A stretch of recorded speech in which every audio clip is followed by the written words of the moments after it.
Vroom, vroom. Vroom. Vroom. Vroom. Vroom, vroom. Vroom. Guess what? Vroom. Vroom. Now you're not gonna believe this. Vroom. Hello, welcome. Welcome to the Video Game Valley. It's a beautiful day today, a perfect 72 degrees out. We're playing Road Rash on the Sega Saturn. It's Sega Saturn Day. Road Rash, baby, on the Saturn. How's everyone doing today? Hope you're doing okay. I got a green tea with me. Green tea with jasmine. Beautiful. Beautiful tea. I'm going to take a sip right now.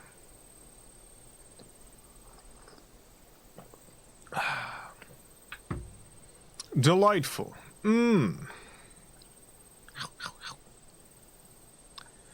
Oh, I do love green tea. I love jasmine. They're both very good. I'm excited to play this Sega Saturn game, Road Rash. This is one I had when I was younger.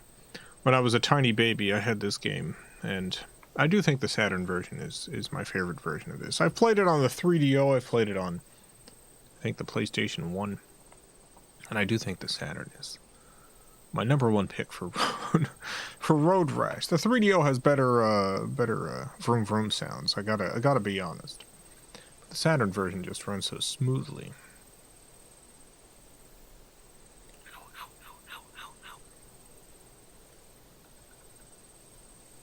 Is it okay if I put another person's name in for the birthday machine? Birthday machine is for stream viewers. The only time you can put someone else's name in the machine is if there's some reason why they are unable to put their own name in, like if they have typing issues or things like that. But yeah, it's meant for people who tune into the stream,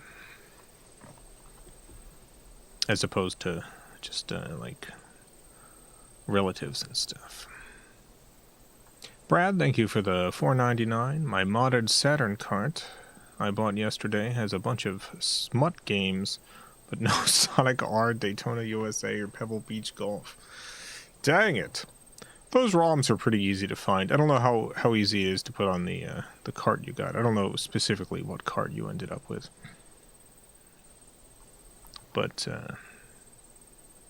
the ROMs are easy to get. Illegally. Through illegal means. You can get all the games to your heart content. Well, really, the smut games. Must be Japanese ones. There wasn't US smut games. Oh, I did miss a super chat. Jason, thank you for the $2. Hope you have a good evening. Thank you, Jason. Me too. Oh, I hope I have a great evening. You know what? I hope you have a pretty good evening too. I hope we all have good evenings. Great evenings. Wonderful evenings.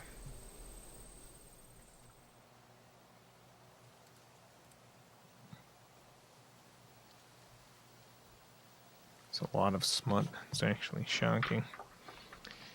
Yeah, there was in Japan, the video game industry wasn't as adult game averse as the US industry was. The Saturn isn't like, so there's some systems like the 3DO and even like the Turbo Graphics, which have a truly gargantuan number of adult video games, but the Saturn, it's got its share. Just, you know, it's not quite the same number.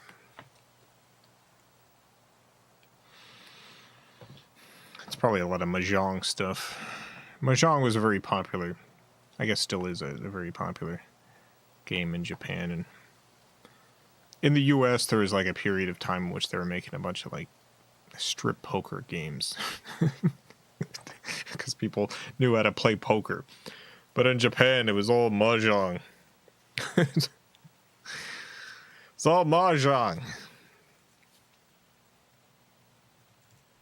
So, unless you know how to play Mahjong, you probably also can't play many of the smut games you've got on your Saturn.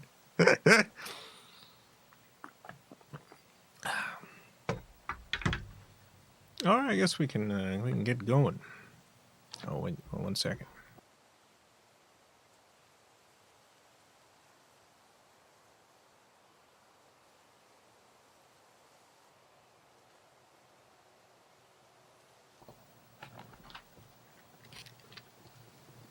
All right, got my earbud in. I'm ready to go.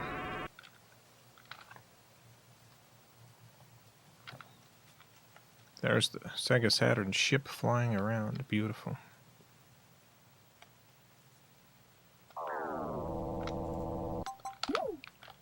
Let's go, Road Rash time.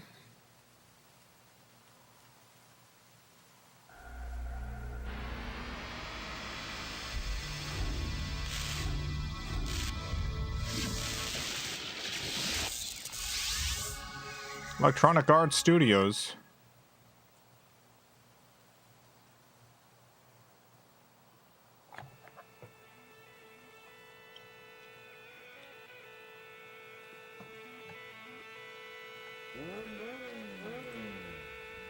Vroom, vroom, vroom.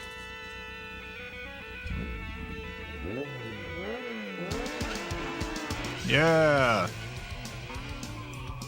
Here we go.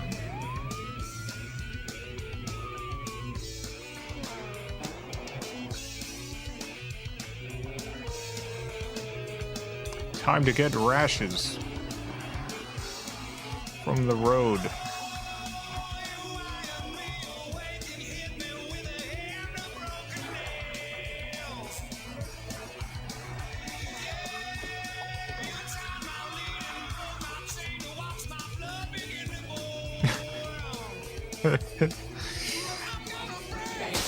Whoa, whoa, whoa, wait a second. That's so violent.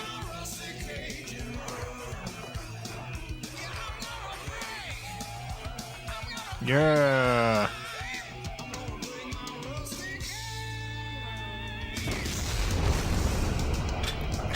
Road Rash.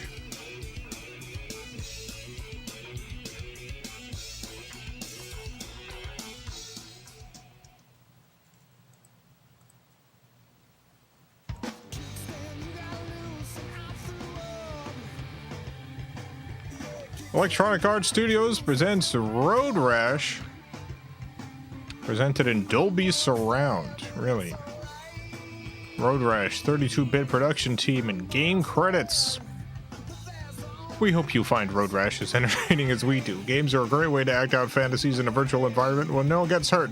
This game is for entertainment purposes only, blah, blah, blah.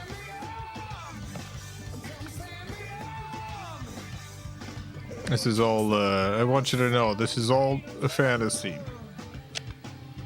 You shouldn't do the road rashing in real life. Let's go to the restroom.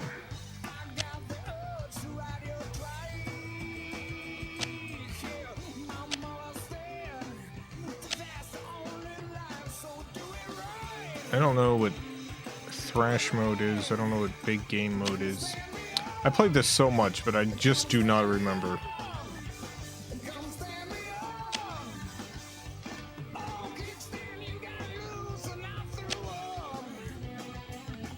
I guess we're at level 1. All right, let's go. Let's just leave. Let's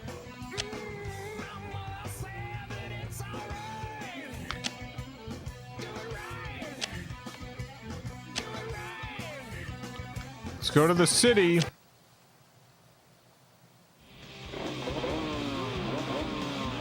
Yeah, city time.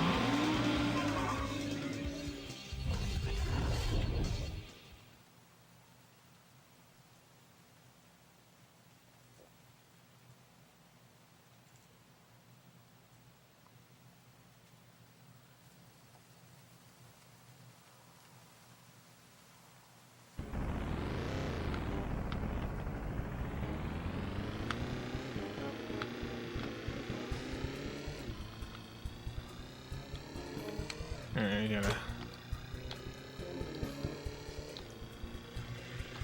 Try to remember the controls. Oh my goodness.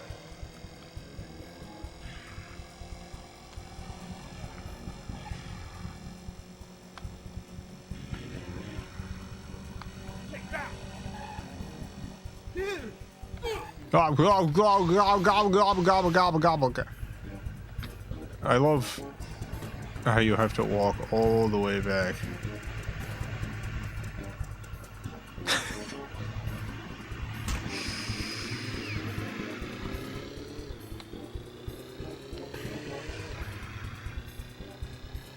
This was one of my favorite games to play on the Saturn. Like, it runs pretty well. You got a real sense of unbelievable speed.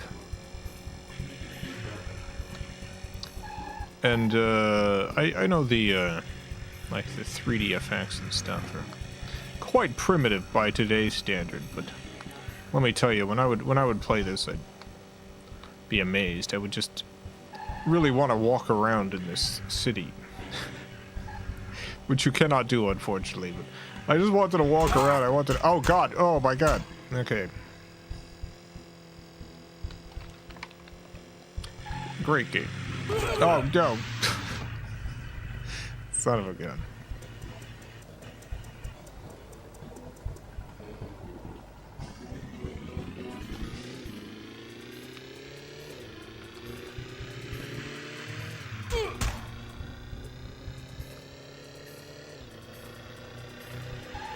Between the Saturn and the PS1 version, which is better overall.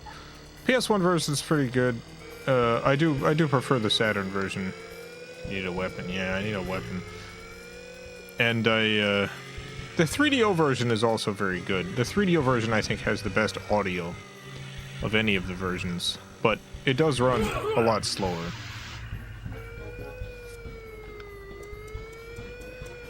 Frame rate wise. Oh god, no.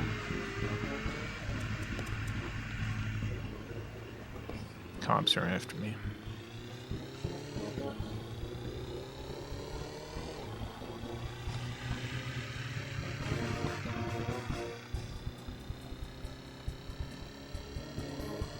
I was working today on an audio short for the Patreon.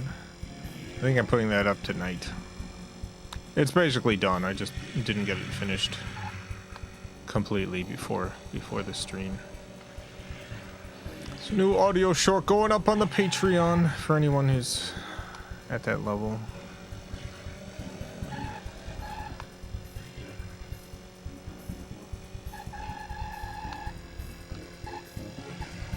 Yeah, get on my way.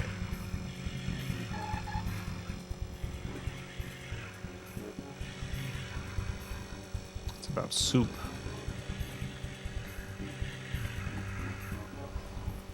It's about soup. Soup audio short. Soup-based audio short. Soup. It's soup. It's... Oh, okay. I did it. I win.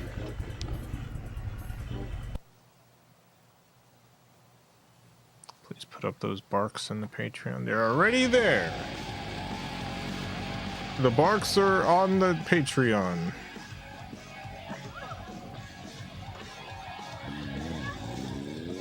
She's being kidnapped. That person just, I guess that's me. I just kidnapped a woman. I just kidnapped someone. Winner.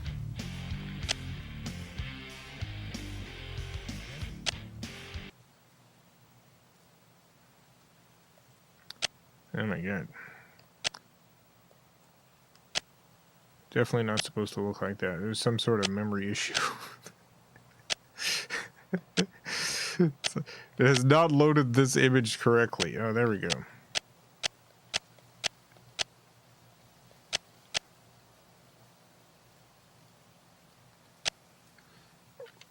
Let's go to the peninsula.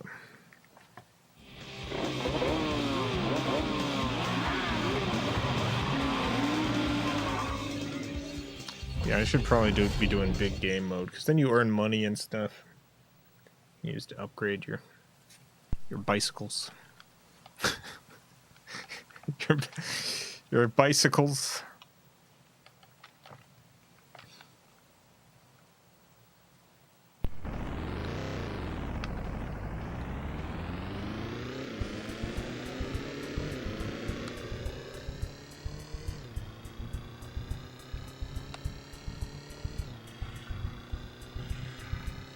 I can't imagine.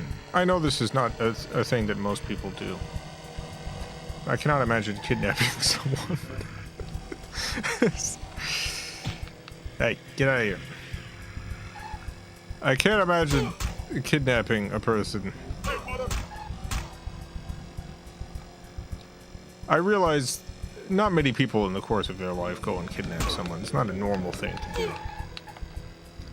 But it's very alien to my whole vibe. I just can't imagine being in a position where someone's like, hey, stop it. And I'm not like, okay. It's like I go up to someone with a big bag. I'm gonna just throw them in a big sack. And they're like, hey, stop it. I'm like, all right. I walk away sadly with my big sack.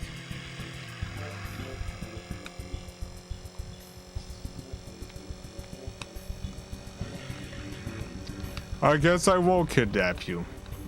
Because you said, please do not.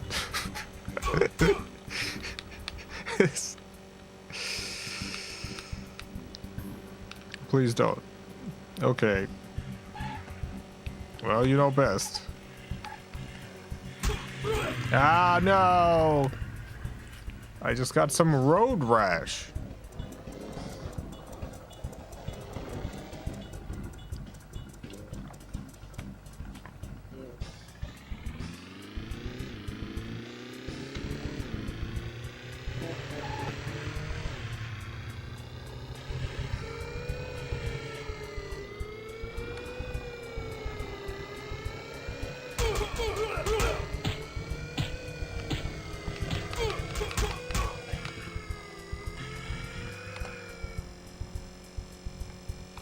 The fun of games, doing things you'd never do in real life. Well, I mean, I would never ride around in a high-speed motorcycle chase in real life, and I do enjoy that as a video game thing. I don't think I would really want to play a video game where I'm just kidnapping people. I don't think I would. Like, it would have to be really cartoonized.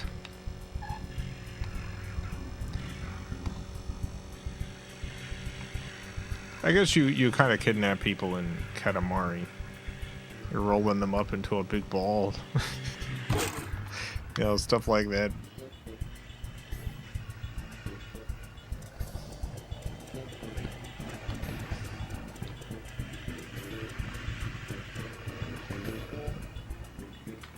You played Hitman. Yeah, I've played Hitman. You don't really kidnap people in Hitman, you even murder them.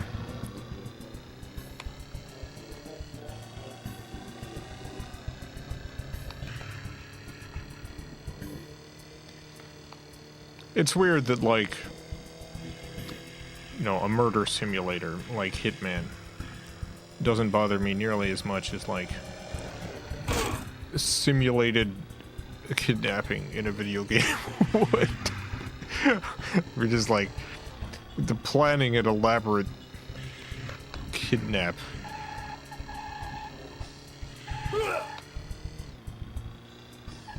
Fourth place, not great.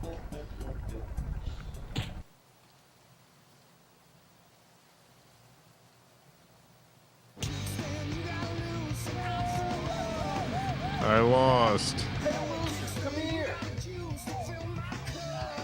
Don't smash a bottle on my head. Hey! Oh, what the heck? Alright, that was not the video I was thinking of. There's another one when you lose where they smash a bottle on your head. Loser! Better luck next time, yeah.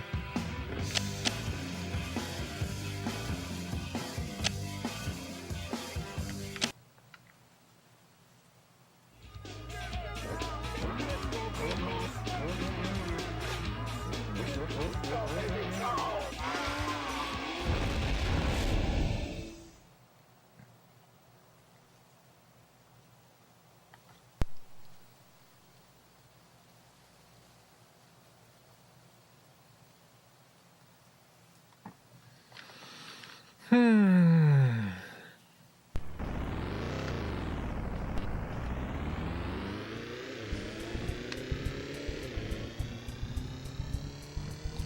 think of other video game concepts that I would really not want to experience. Like, what if there's a video game in which the point is to pick other people's noses? You just walk around and you're like, excuse me, and you pick their nose. I don't think that would be a hugely popular game.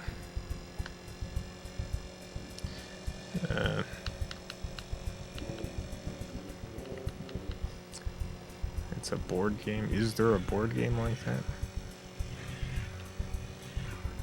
Makes me miss my bike. Does this?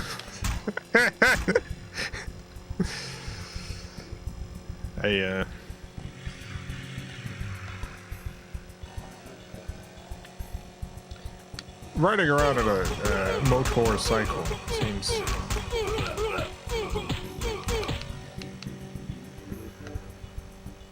seems very very windy.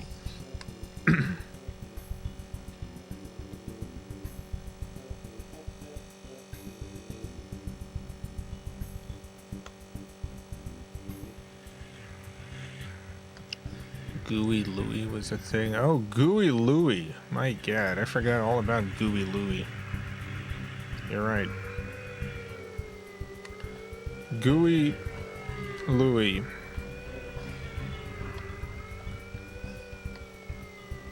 That's what the full face helmet's for. Yeah. Oh, no.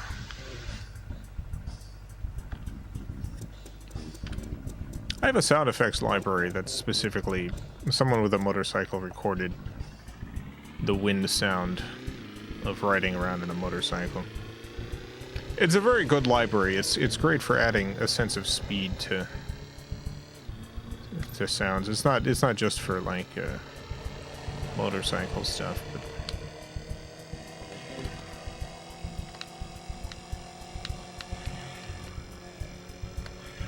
it's very good.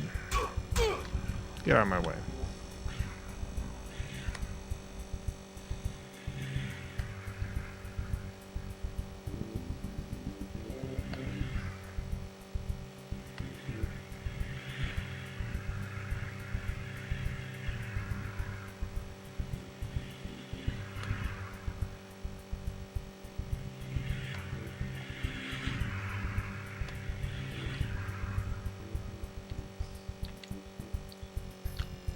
Oh boy.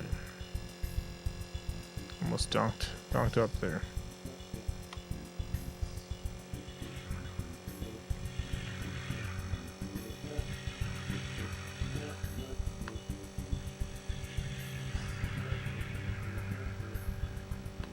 Do boo boo boo boo boo. No! Hey, I won!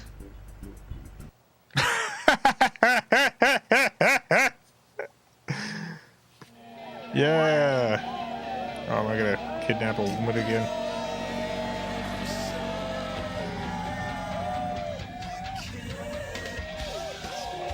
No, I'm just kidding. It's a lipstick and the helmet. Oh, another one. Nope, it's all gone. It was all in that first kiss.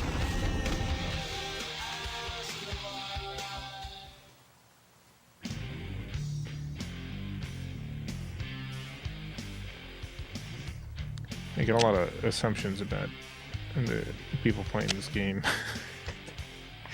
Let's go to the Pacific Highway. Oh, you know what? No, yeah, let's go to Pacific Highway.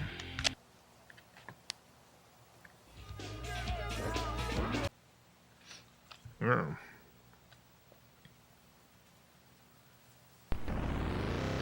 Yeah, my connection died for a second. YouTube lost my connection. We're back now.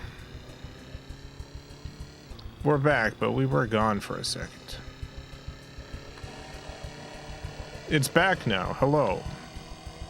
Welcome back. Glad to see you.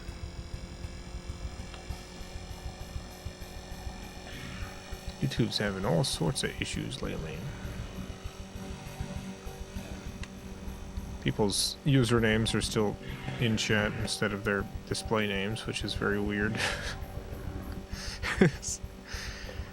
I do hope that gets changed.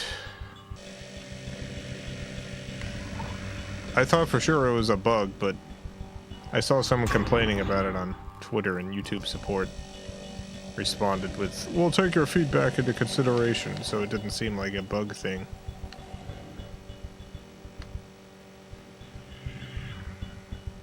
I don't know what the heck they're doing. What are you doing, YouTube?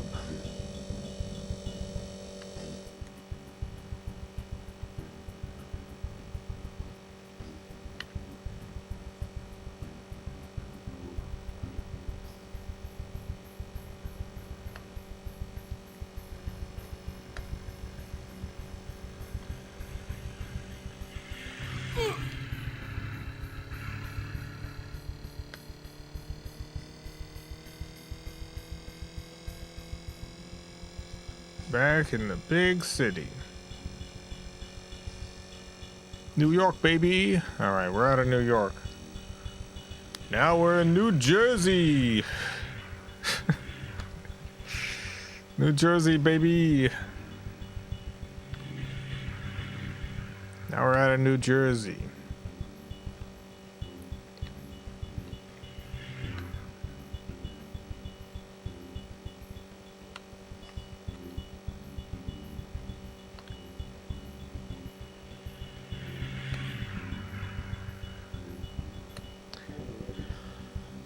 You know what I wish there was more historical documentation of? All the horse poop in New York during the time of horse-drawn carriages. Because there is some documentation on that stuff. It was apparently a huge problem, like they had to have these huge pits outside of New York where all the horse poop was dumped, and there was so much of it that, like, they were hourly having to go through the streets cleaning it all up. Like, just tons and tons and tons of horse poop.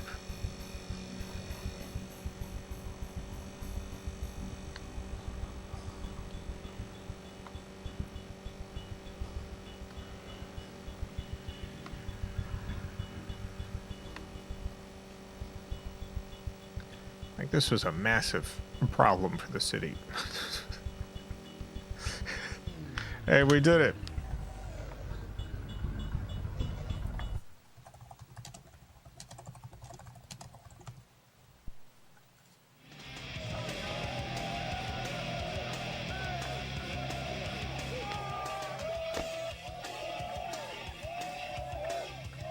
Woo!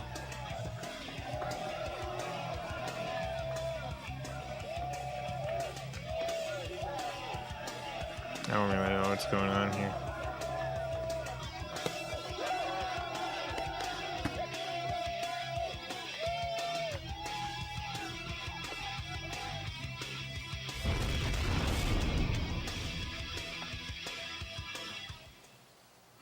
Anyway, there was 3 million pounds of horse poop every day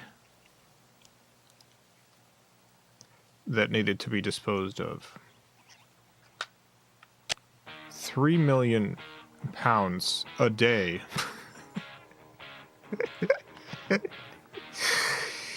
3 million pounds.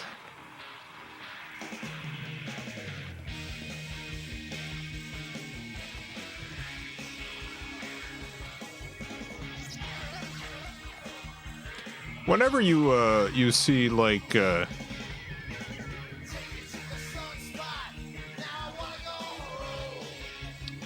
exaggerated. No, it wasn't. This was there was a crisis. There was an actual crisis. So at the time, New York had 150,000 horses, each of which produces upwards of 30 pounds a day of poop.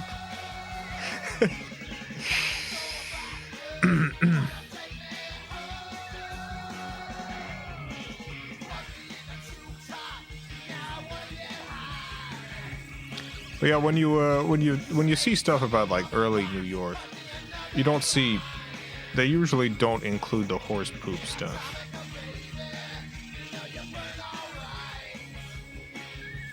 But like photographs of New York at that particular period of time are like, you know, it's just the streets are just absolutely chock full of horse poop every hour of the day.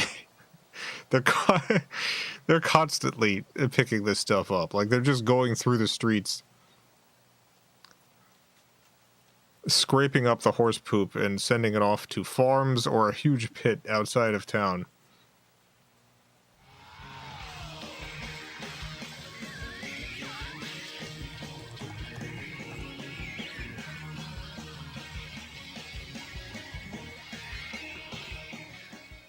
The Great Horse Manure Crisis of 1894. The greatest obstacle to urban development at the turn of the century was the difficulty removing horse manure.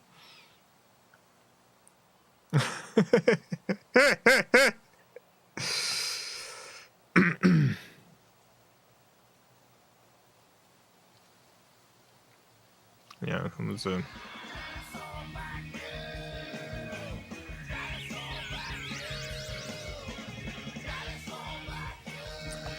Yeah, there was a publication in the Times which said in 50 years every street in London will be buried under 9 feet of manure. The Times said they didn't say this.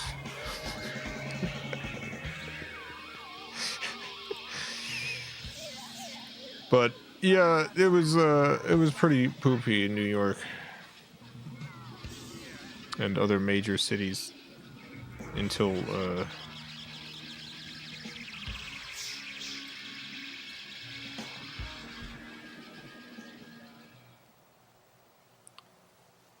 the motor vehicle became popular.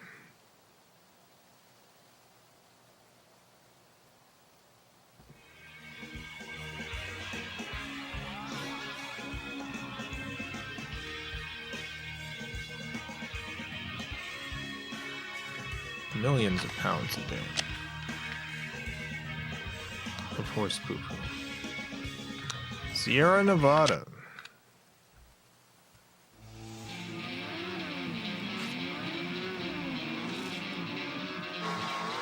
Just turn the road into a farm. Yeah, I mean they sold a lot of the manure to farmers. But there was just too much of it. There was not that much need for that much horse poop.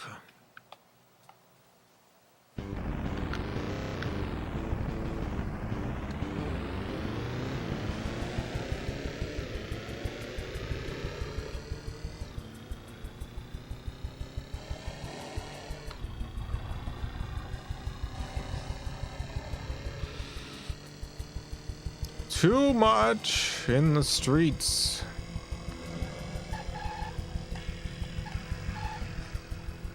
I would love to see a historical film from the time period that took that into account.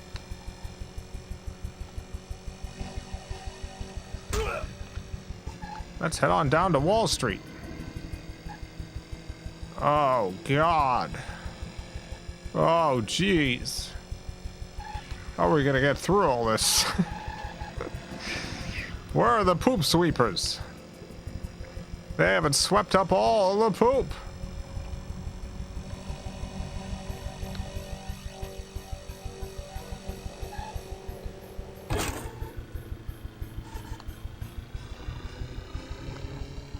Loved this game when I was a kid. Yeah. It's a good one. Road Rash.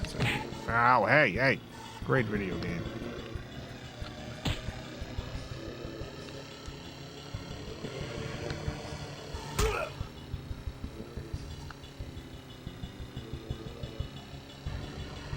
I could probably do an audio play in that. Be my first, no, I guess my second historical audio play. Whoa.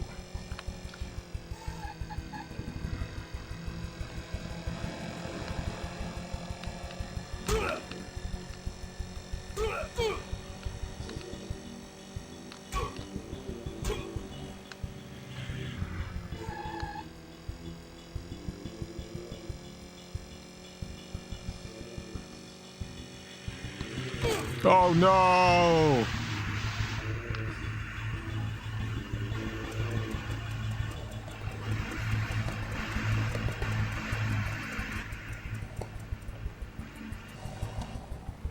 Does Titanic 2 count as a historical one? No.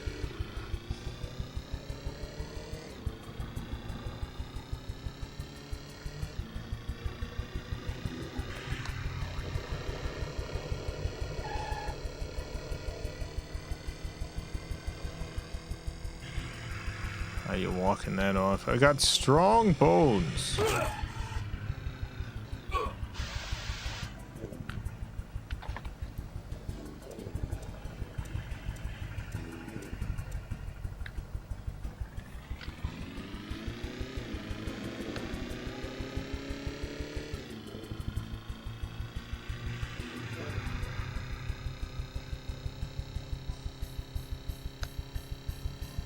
Let me in.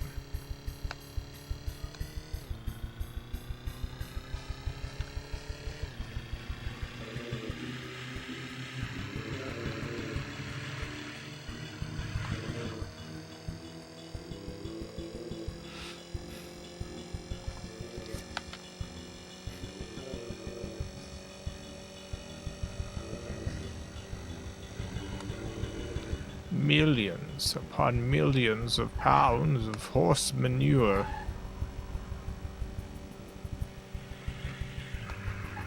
The streets are full of them, full of it.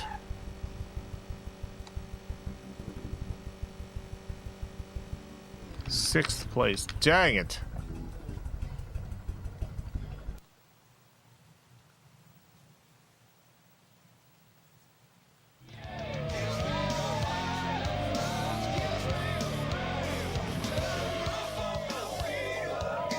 What?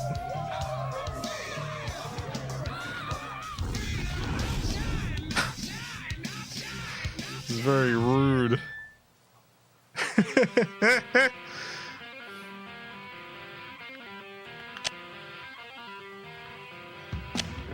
People probably got used to it. People can get used to anything, including 3 million pounds a day of horse manure.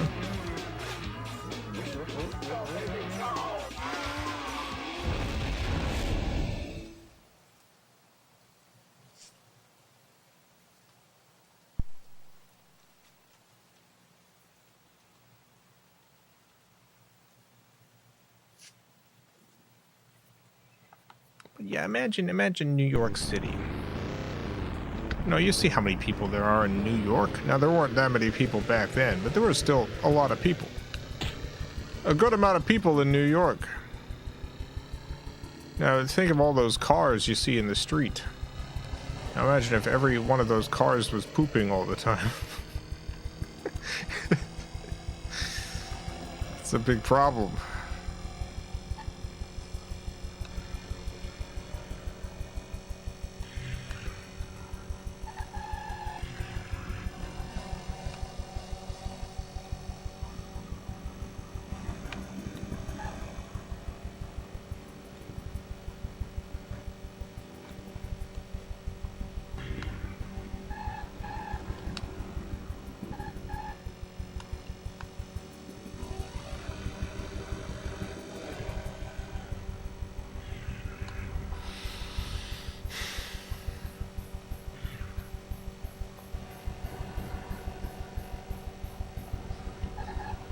I think sometimes about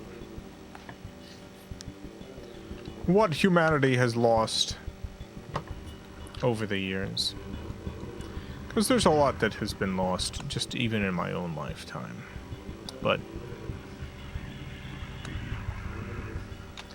I mean, I'm glad I don't have to deal with that much horse manure.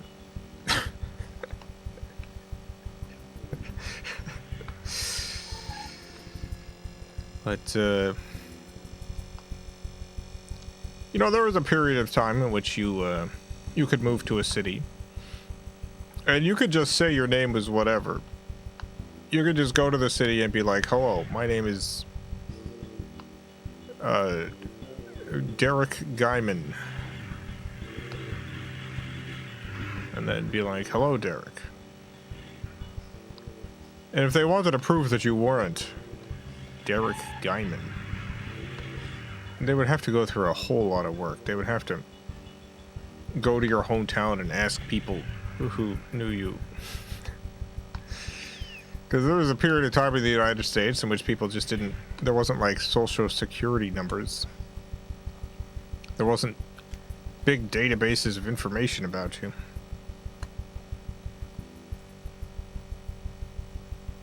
If you wanted to prove who you were, you know, you could have letters of recommendation, or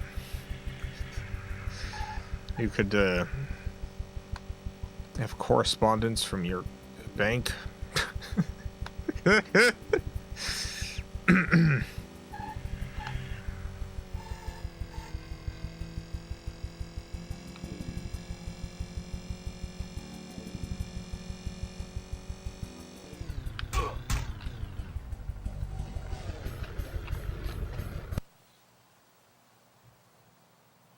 abandon your whole family and move to a town 20 miles away, you could.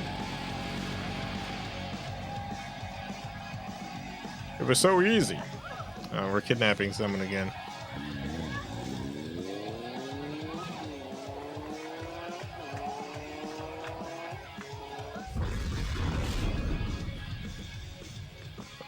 Winner. And criminal.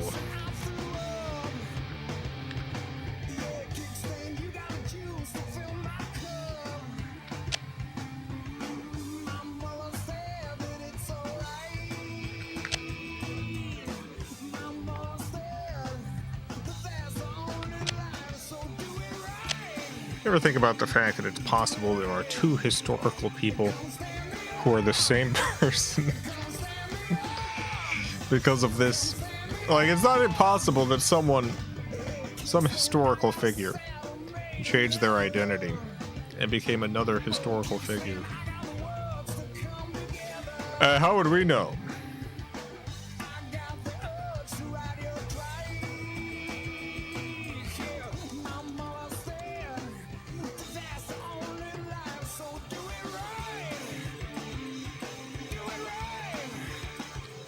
You know, social security numbers didn't come around in the United States until 1936.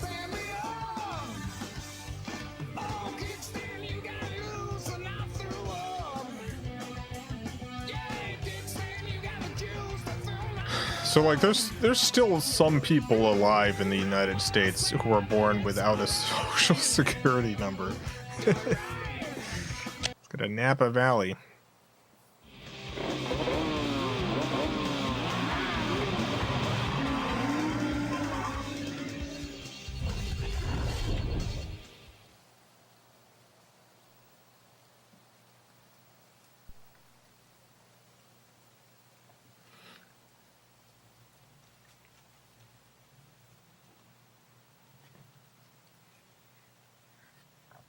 Get ready to race.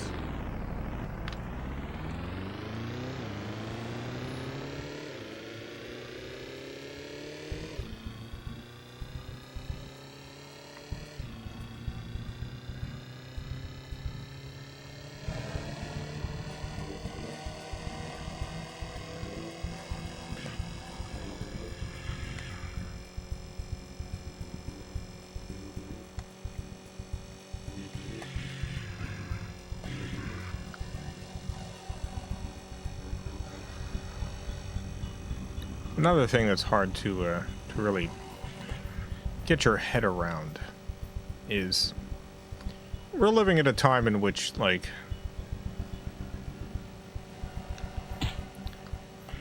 when people are put in prison, it's generally for way longer than people were put in prison before. Like, people get thrown in prison for huge amounts of time. For absolute nonsense.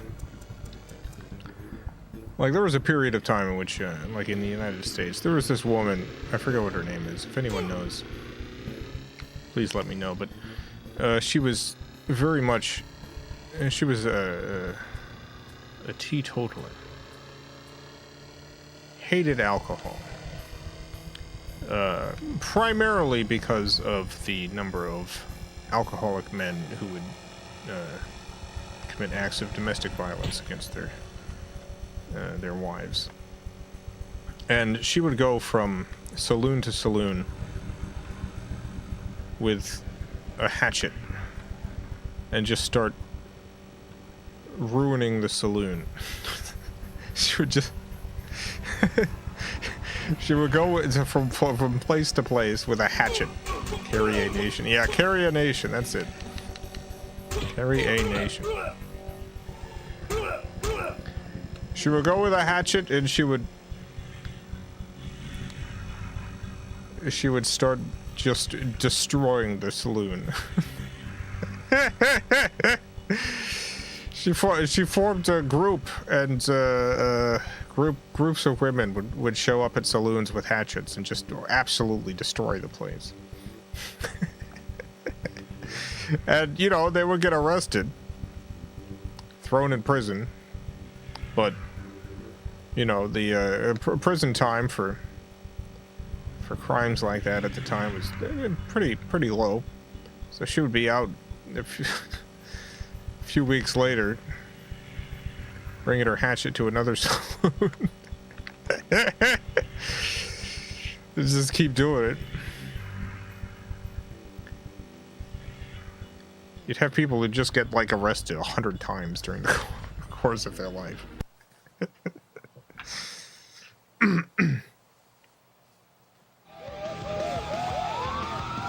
Now, it's no surprise that jail times started increasing dramatically once the prison industrial complex formed and made incarcerating people profitable.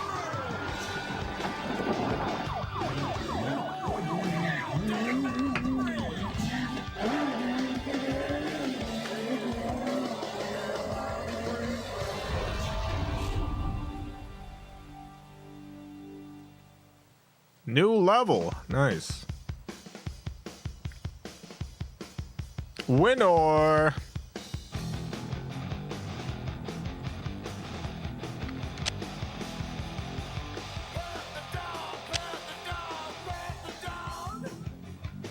Level progression. Whoa! You've qualified on every track in the level. Guess it's time to move on to bigger and better things. Yeah, let's go to the city. Level 2.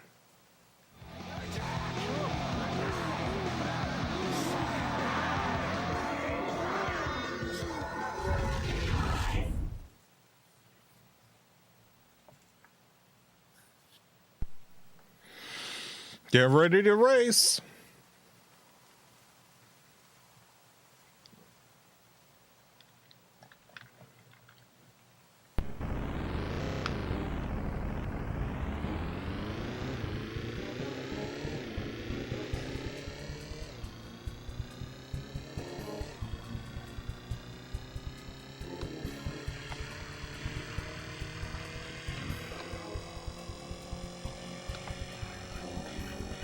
Still thrash mode. Yeah, it's whatever mode I was in before. I mean, we are progressing in thrash mode. There is a progression. But okay, I really just want to race, so this is fine by me.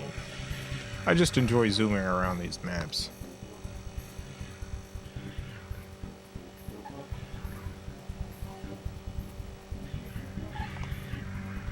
I have a fondness for the music in this game, even though it's completely inappropriate for the vibe. There's just like this extremely soft MIDI track playing that's going boop boop boop boop boop boop boop boop boop.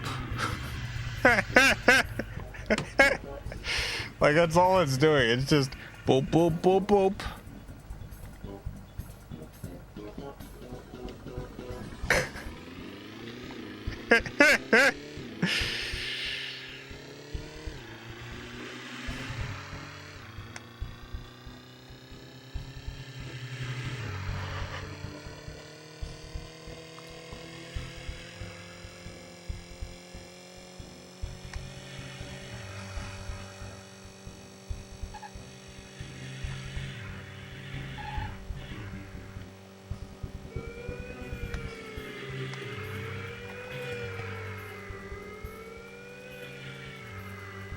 Never gonna get me, coppers.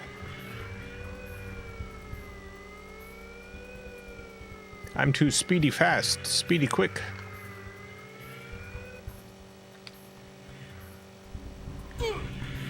Oh no.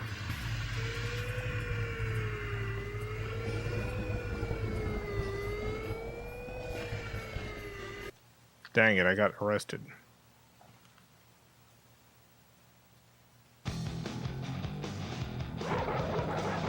Oh god.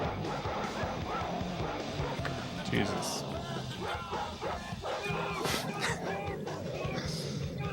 Classic cops.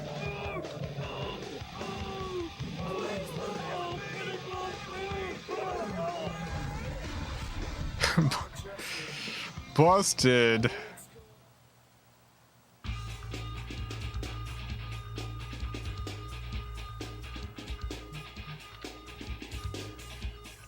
There's no escaping the long arm of the law. I guess so. Alright, well, we're halfway through the stream. We've got a birthday to celebrate.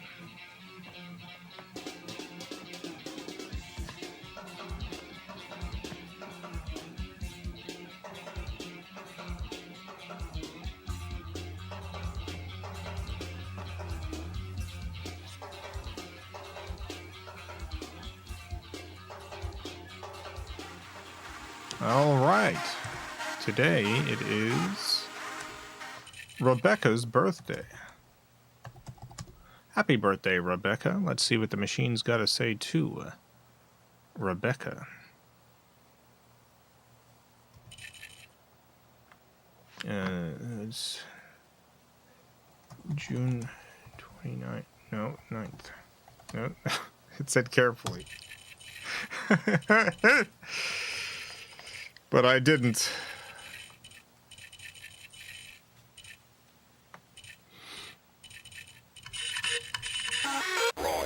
The date has been calculated. Let's fill out your birth fate card.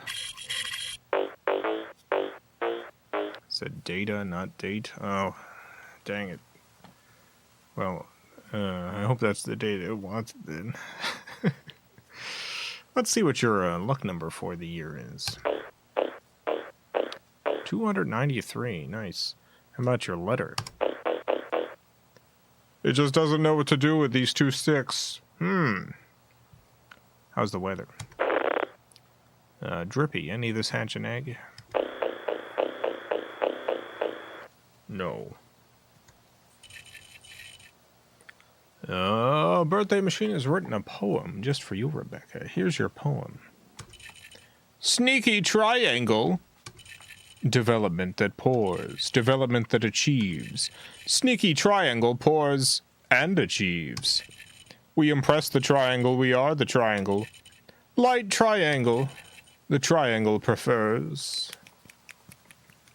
Beautiful. Birthday machines look to the stars, determine that your friend constellation is the Splendid Sword. Enemy star, Chai Lyra, number 2618. Has there been a cosmic event? Why, let's look at the data and the charts. No. Gather round, everyone. It's time to sing. To who? Rebecca, of course. Join me, if you can. Celebrate this day, Rebecca. Birthday baby is Rebecca. Our hubris betrays us. It's time to yell, Rebecca. The bird honks for our Rebecca.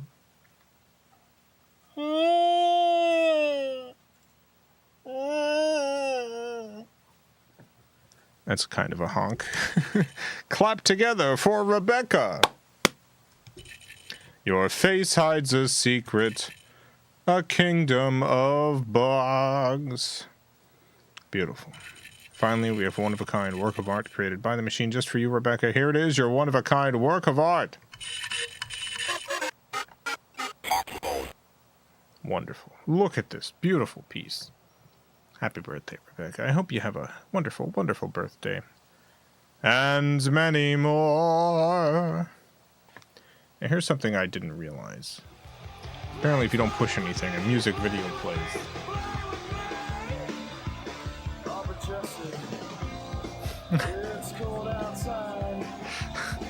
Apparently, if you don't push anything for long enough, it just starts playing a music video.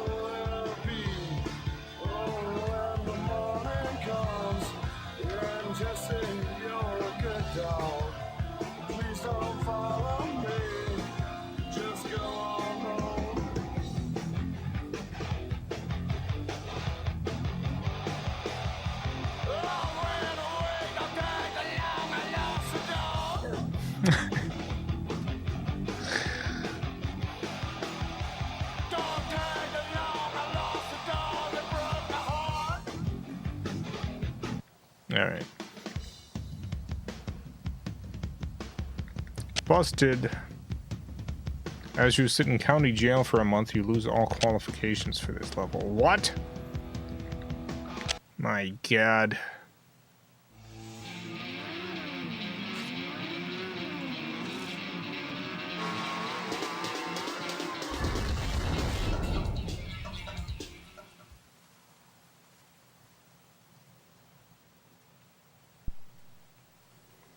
Game loading, get ready to race. I'm ready, all right. I've never been more ready to race in my life.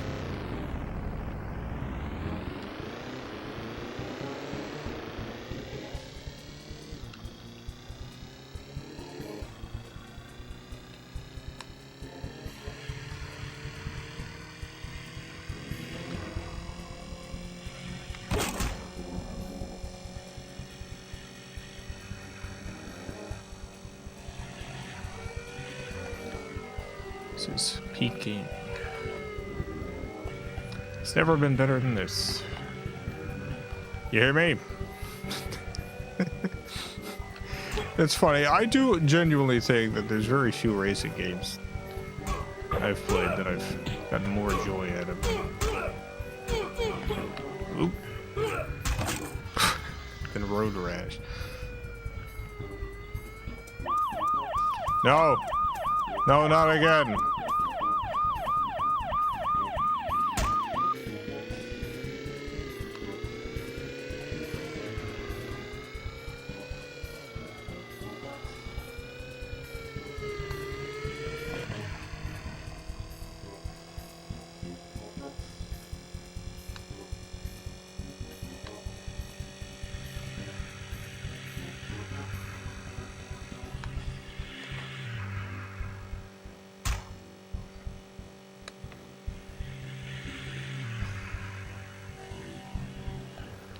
See all the... As I'm in the big city right now, see all the wildly racist attack stuff going on about Zoran Mondani, the Democratic nominee for mayor of New York. I feel like I'm pretty cynical about this sort of stuff, but some of it actually surprised me. There was one representative who implied that Mondani was responsible for the September 11th terrorist attacks.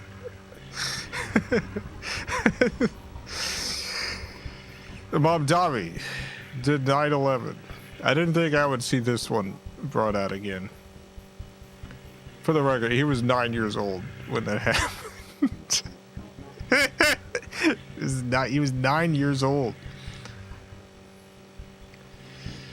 9.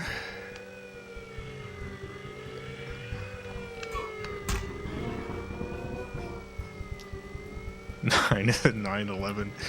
How suspicious to be 9 years old. 9/11.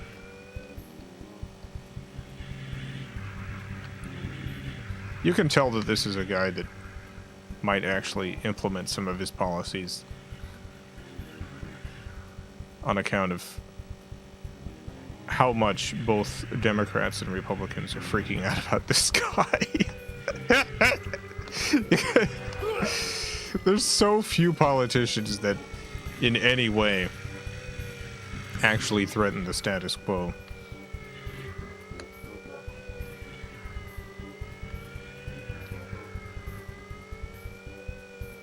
Like, I am pretty cynical about political stuff these days. There's very few politicians that I think in any way mean anything that they say. But clearly, clearly, other people in government think this guy is serious.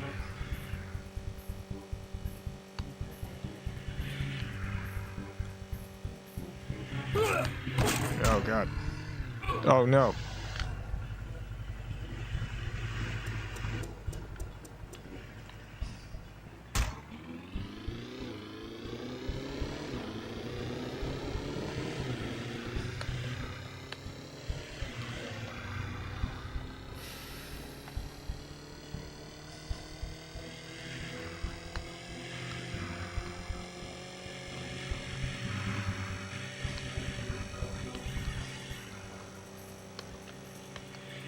No!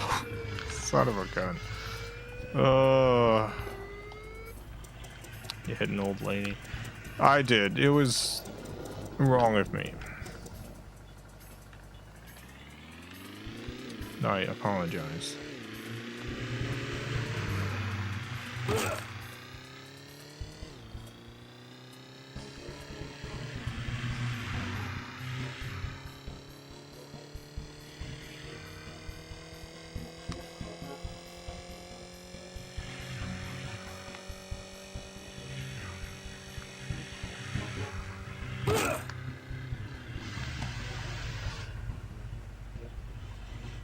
Man, we're not doing too well. I don't think we're winning this one.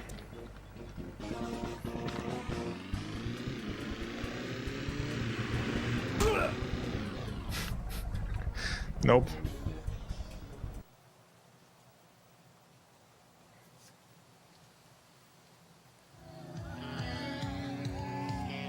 It's a woman.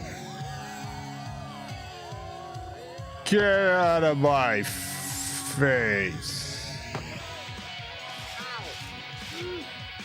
Yeah. Oh. Well, I thought we were the guy getting stepped on. I thought it was like, yeah, we know you're a freak. We know you like this.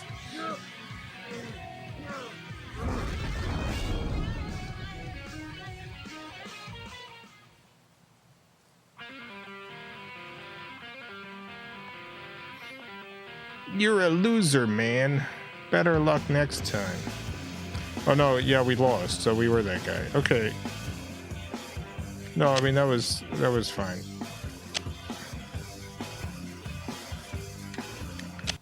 The city, let's try it again. I forgot we lost the range.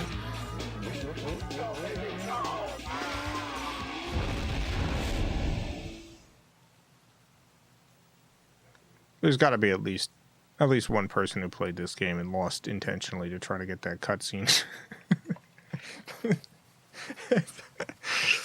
Please, I must lose. I want the woman to throw me to the ground and step on me. Please. I must do poorly in the race.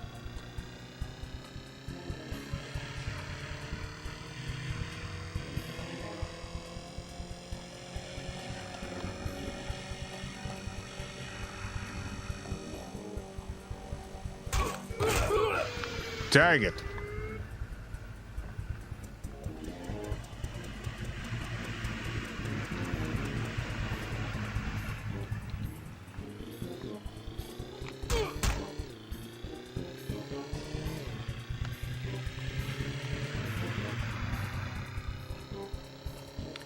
How's it going? It's going okay.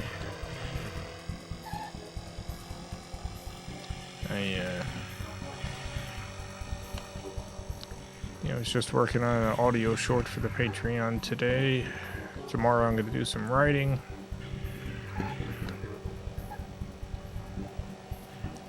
Made some sandwiches today. Oh no. Man, I'm having a hard time in this level. Made some fried rice.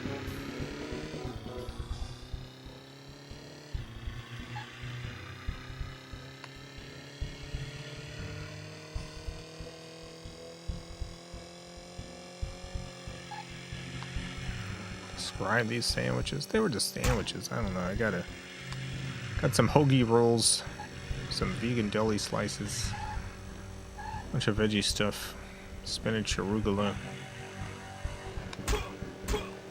hummus, vegan mayo, classic sandwich.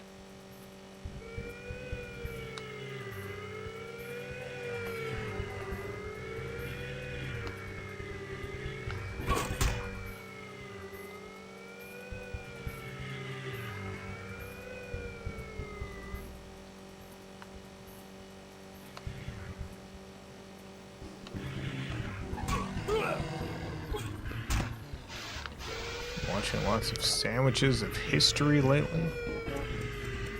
Historical sandwiches. Oh, what's an interesting historical sandwich? There was a movie I watched. I think it was called The Black Knight.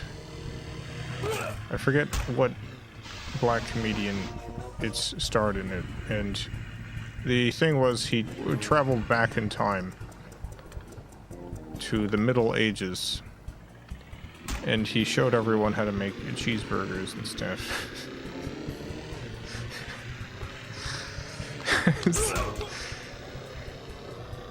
That's like one of the only scenes I remember from that film.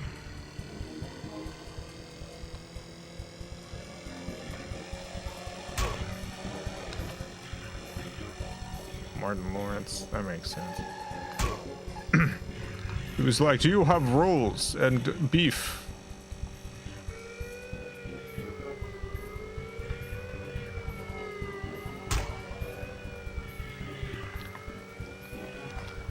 In my time, we call this a cheeseburger.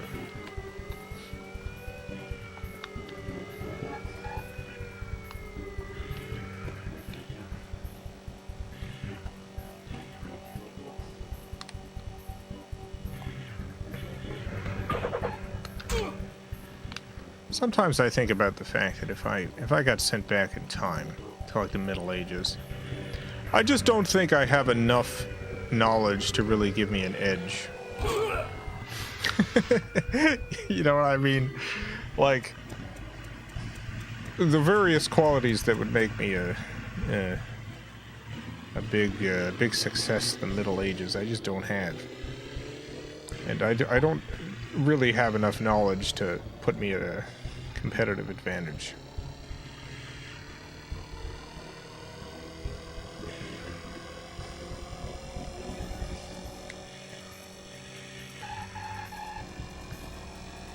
Like there's some people with enough knowledge of engineering and materials and all this other stuff that they'd be able to go back in time and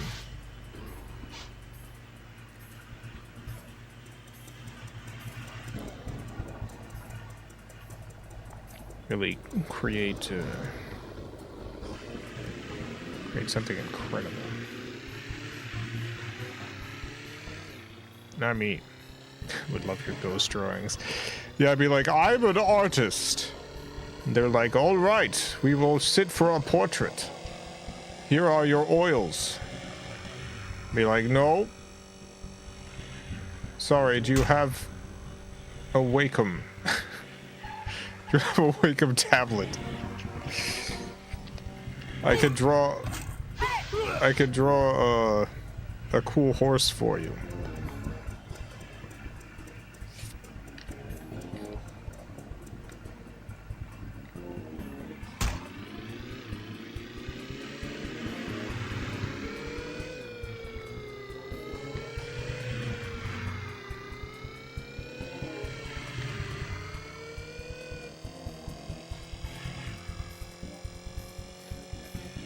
Like, if I went back in time and said I was an artist, like, there was a period of time in which anyone in the aristocracy would be trained in the arts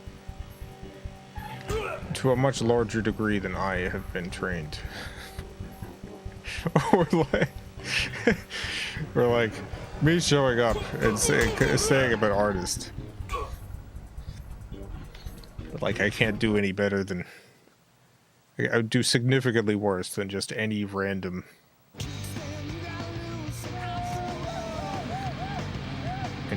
person in the upper classes.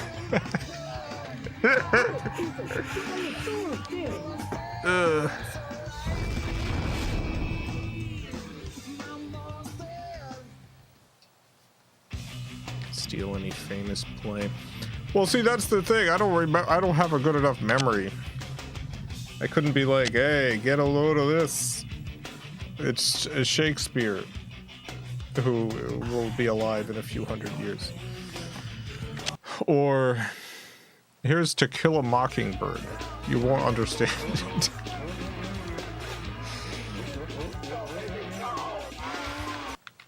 Man, we're doing bad.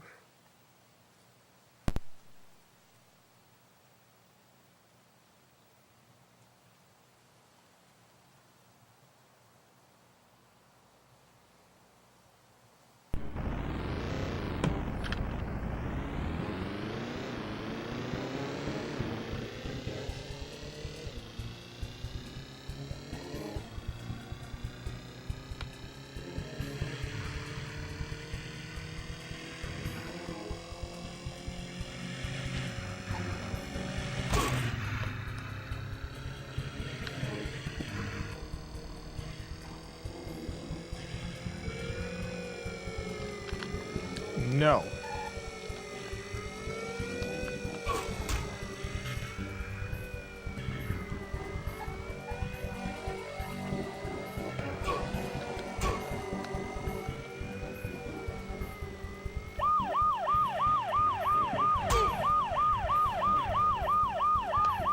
Oh, God. Oh, no. God, we flew so far.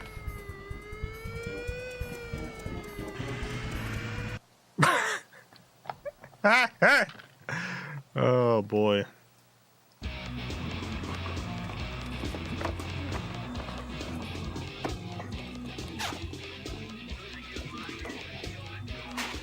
Yeah. This could be a rubber ducky.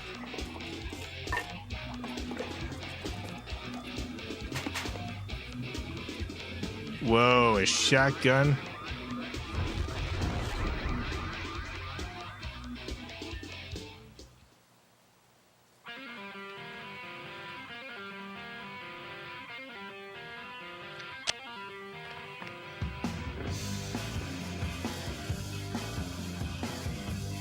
Found a craftsman and described pipes. You can maybe get a toilet going. Sure. If I go to a craftsman, I'd be like, all right. Imagine a big pot with a hole at the bottom. Water flows into the pot and takes your poo-poos away through a pipe out of your house. You do need a series of pipes all around the city, though, to make this work. You need water coming in through pipes. You need water going out through pipes. To a big poo-poo pot. A general poo-poo pot.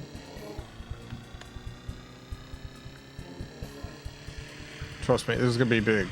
It's the only way to poop.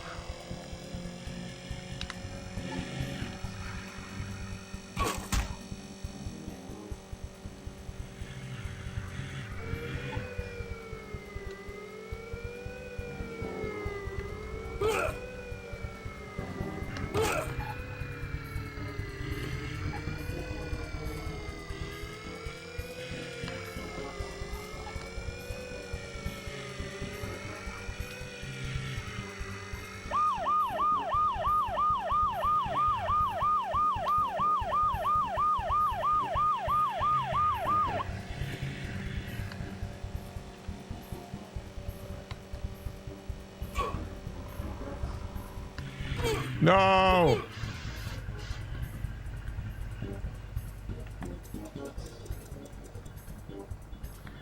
Give them an improved understanding of anatomy, mathematics, and basic astronomy. Now, see, this is my problem. I just don't know enough to be able to do that. Mathematics. I can't even do... I have dyscalculia.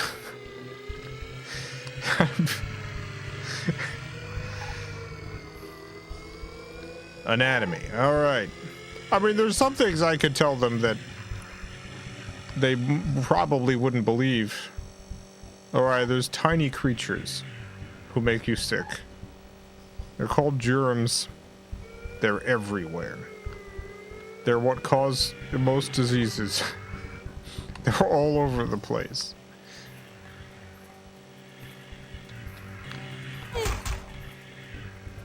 I sound a little bit loony. They simply would not believe me.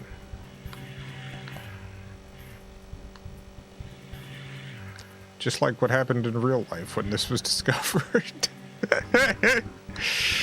People were like, what? Wash my hands before performing surgery. No. What are you, a fool? Why would I do that? Why would I wash my hands before performing surgery? What a hassle.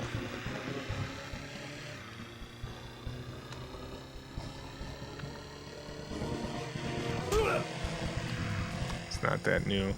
No, it's not that new. We're going back to... RFK does not believe in the germ theory of medicine. RFK believes in the ancient Greek miasma.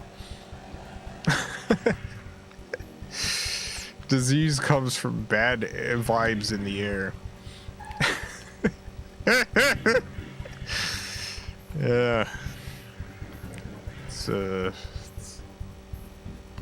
It's bad.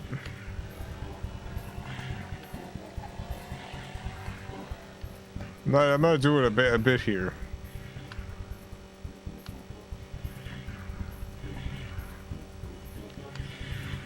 RFK rejects the germ theory of medicine.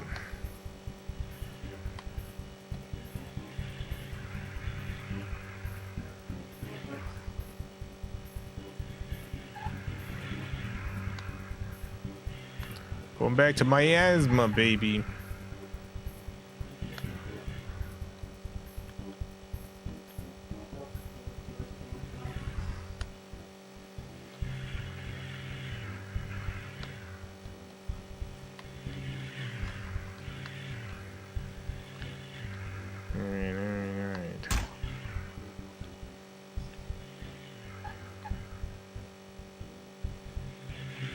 Oh no, okay. That was almost a disaster.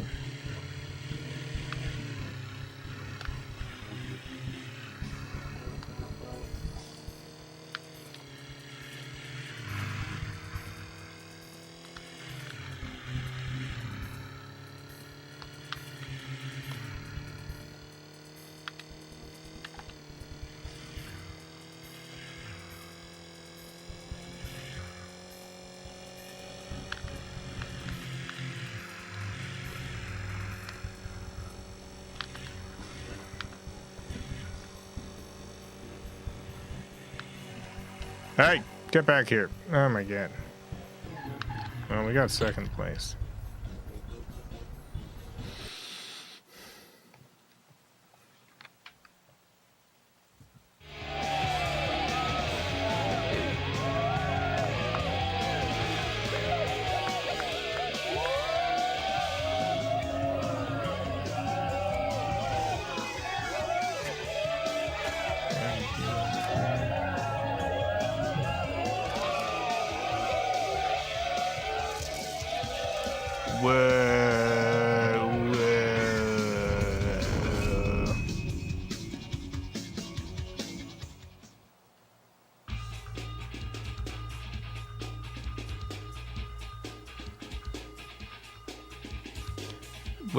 Where? I don't know.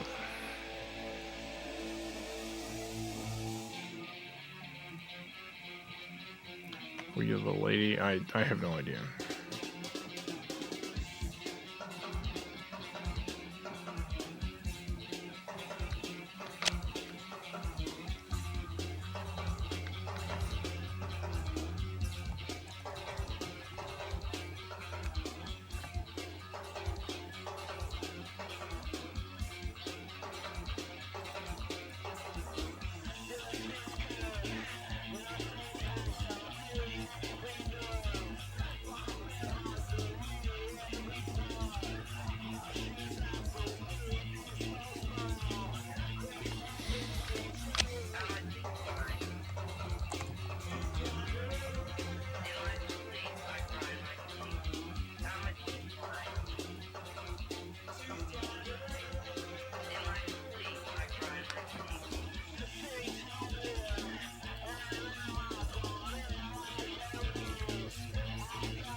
Yeah, here we go. RFK Jr. rejects cornerstone of health science, germ theory.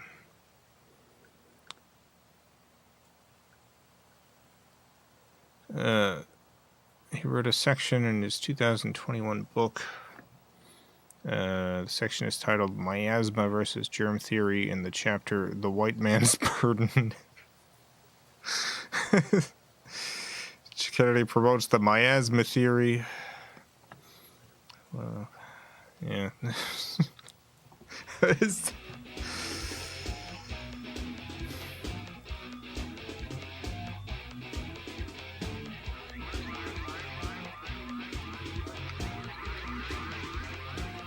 You weren't joking. No.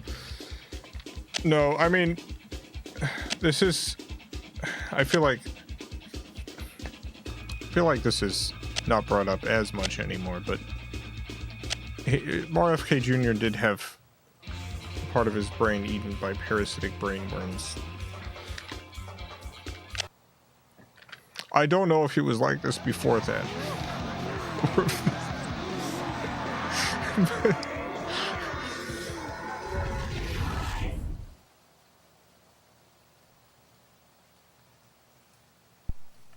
But there's a lot of health department stuff that he's been doing that do not make sense unless you understand that he is deeply, deeply unwell.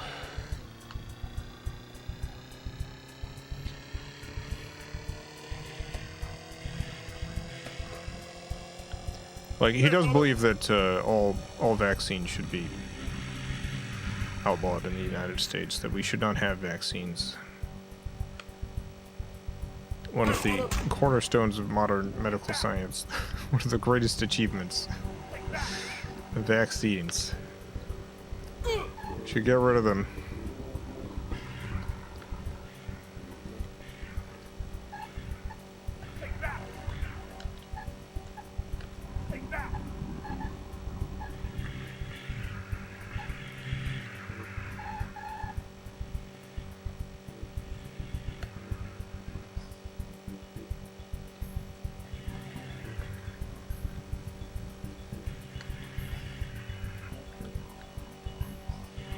RFK was what scared me most after the election.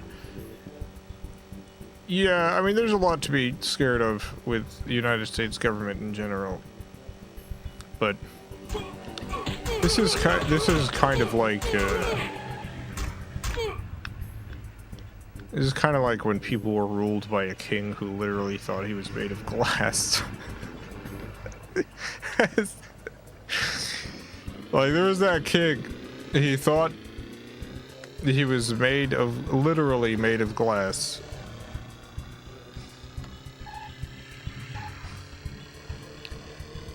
What do you think? What was that like? Living under the rule of such a person. Well, we're getting a small glimpse of it. the heck? Oh my god.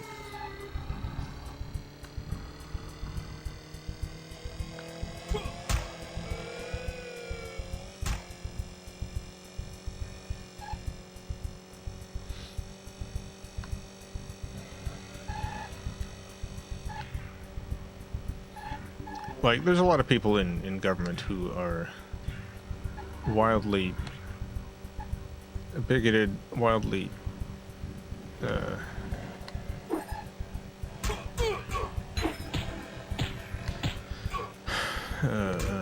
do you, how would I put this? Just who generally want to hurt certain people and want to serve their own interests and fill their own pockets.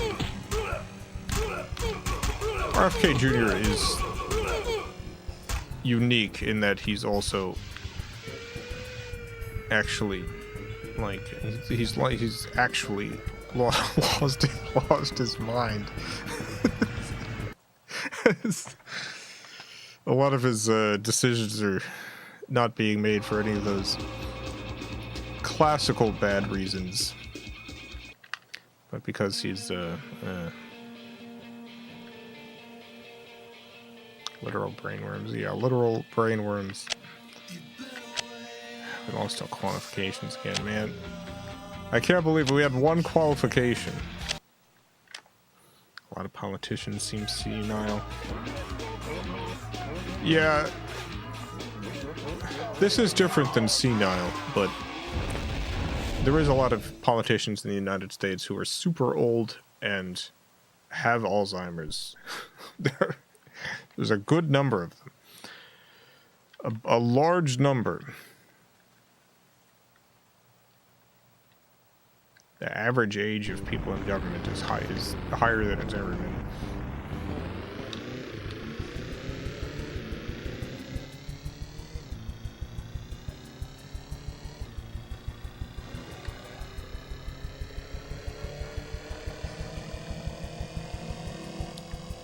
Donald Trump has exposed how much unquestioned power the POTUS always had. Didn't always have.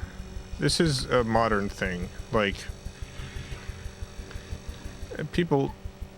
I've seen people refer to like Donald Trump's presidency as like the beginning of fascism in the United States, and it was here before that. It's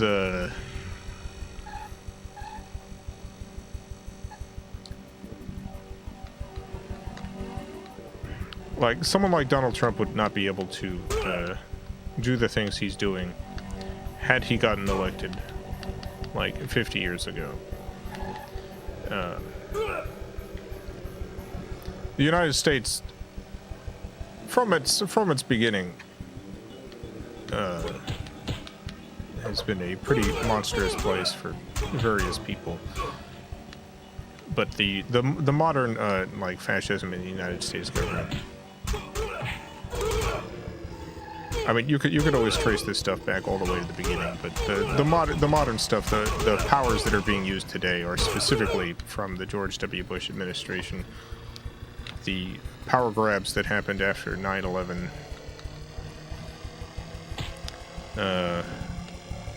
Department of Homeland Security was set up. ICE is part of the Department of Homeland Security. ICE did not exist before the George W. Bush administration. A lot of the executive powers come from the Patriot Act. The Patriot Act also vastly limited like civilian rights, greatly increased the government's ability to infringe upon civilian rights, limited the right to protest.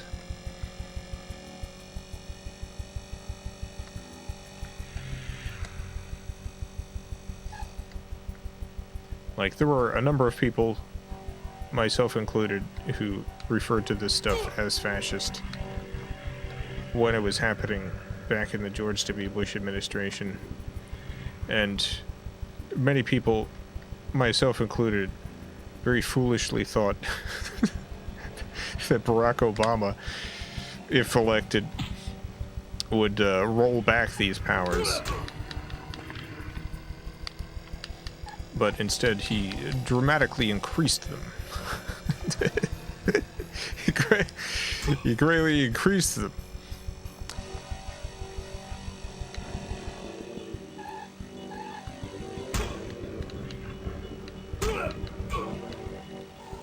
Like George W. Bush set up ICE, set up our modern mass deportations, but Barack Obama deported twice as many people as George W. Bush did.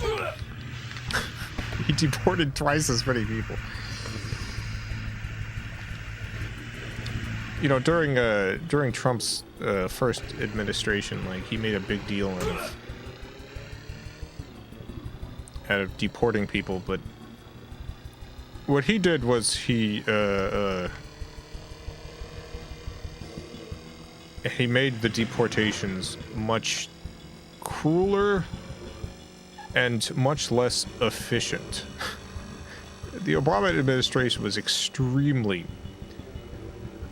good at bureaucracy, extremely good at efficiency. They were able to deport so many people, and Trump, because of his absolute garbage understanding of everything, created a much crueler system that was also less efficient, and so he simply did not deport nearly as many people as you might imagine he did. To the point where, like, Joe Biden got elected, and Joe Biden deported way more people than Trump had. People stopped protesting this stuff, but Biden deported way more people.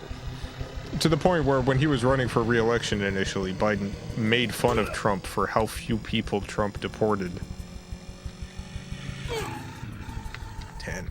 All right.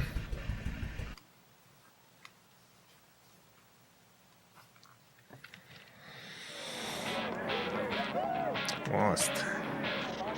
Yeah, I guess spray paint loser on my back again. I get it, I'm a loser.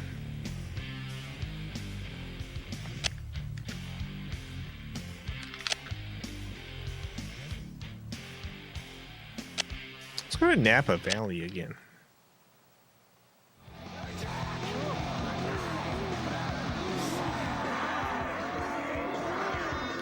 Anyway, yeah, we had... I feel like there was a chance to turn things around. The Obama administration, and that unfortunately did not happen.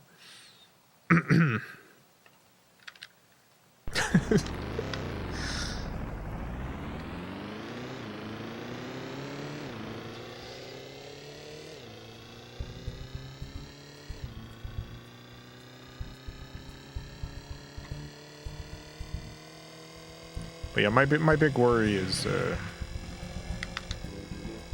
stagnation. It's like we don't even have like candidates running for president who are even pretending like they're gonna stop all this. even like giving lip service. So I do feel like if, for instance, a Democrat wins the election next time, I feel like if a Democrat ends up president, people are gonna be like, oh, well, we did it. We solved the we solved the problem.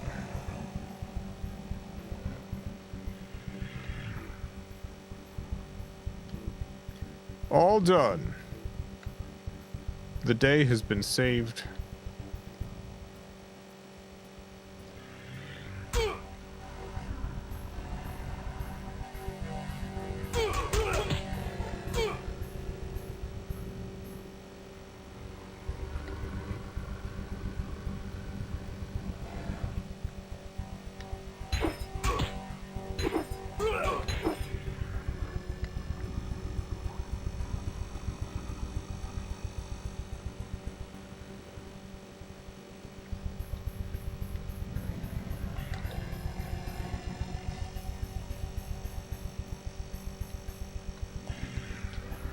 treats voting like it's the first and only thing people can do about the government.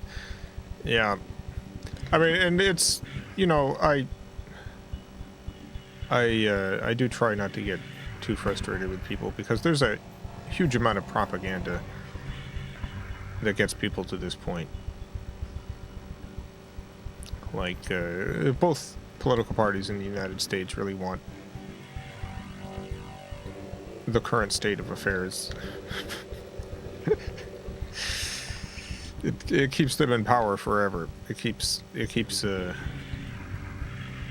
wealth flowing upward.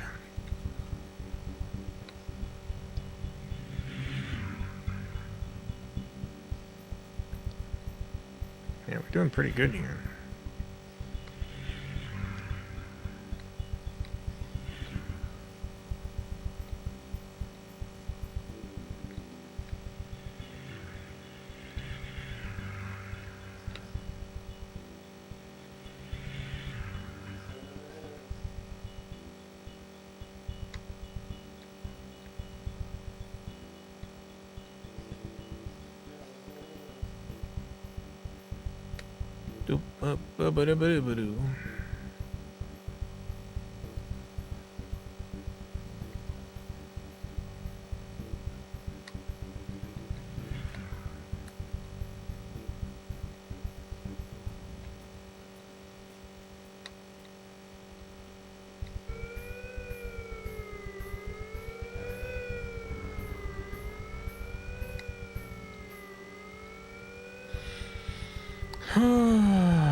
Riding along Napa Valley.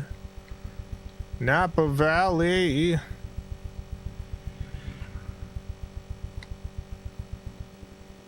yeah, that's a great quote, Bradley. The United States is also a one-party state, but with typical American extravagance, they have two of them. Yeah. Hey, we did it!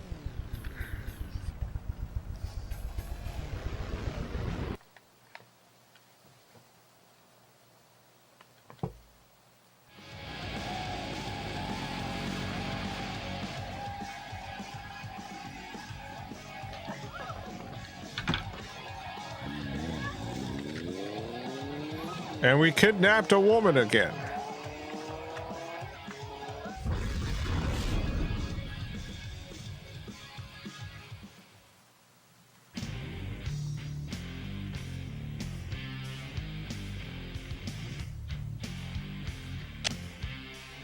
Winor. Oh, we got the bug again.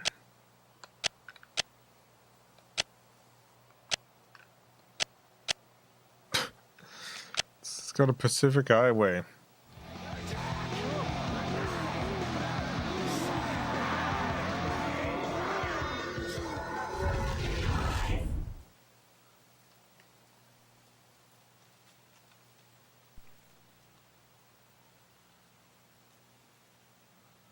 Just a difference of magnitude of cruelty, but there's still always cruelty. Yeah, I think it's hard for people to understand that that's like part of the way that the system maintains itself. It's kind of like a pressure valve, where it's not that the one party is fundamentally better than the other one so much as that it's all part of the same system.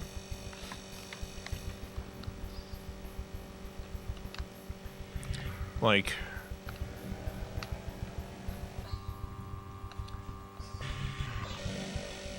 because we're talking about like fascism and stuff. Like, you know that very famous poem from Germany during the Holocaust, the First They Came poem, written by a priest who initially supported Hitler's rise and then eventually ended up in a concentration camp himself. first they came for the communists, and I did not speak up, because I was not a communist.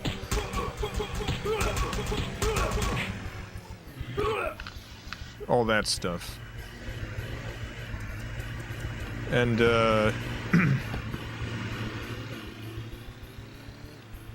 like, what is the lesson for this particular poem? It's because, like, I think about the fact that Obama deported twice as many people as George W. Bush. I think about the fact that Obama dropped, and this is true, 10 times as many bombs that George W. Bush did. 10 times as many bombs.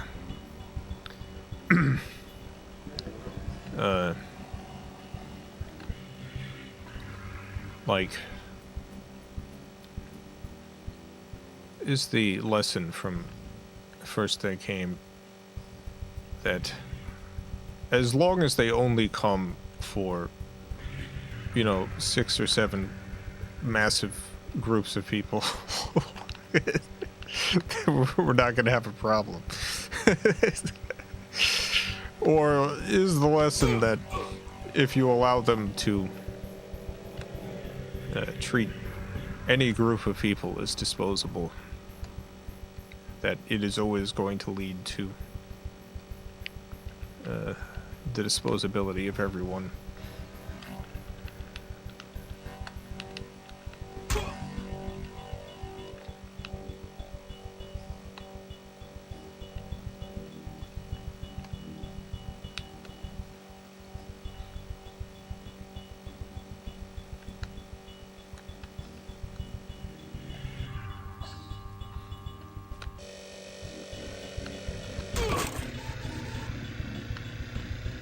Man, I cannot believe I did not crash there. Wonderful. My mother-in-law wrote a version of that poem, replaced oh my god. Hate races with LGBT plus people. She was very proud of it and tried to get it published. Oh, trying her best.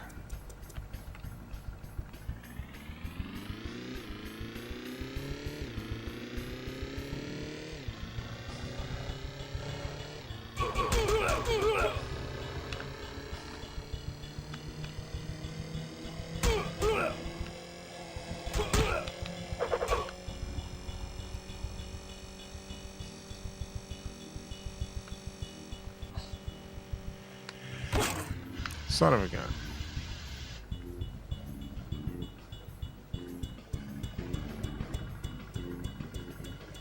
Just played any of the Need for Speed series on this channel? Yes. I don't remember which ones, though.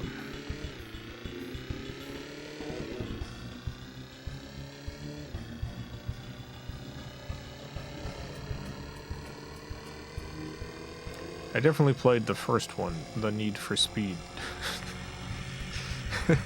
But it still had the in the title. Oh my god. Yeah! Get donked. 8th. Oh yeah, the one where I was able to set Avril's Girlfriend song is the only song the game played. Oh wow, there's a different spray paint cutscene. Nice.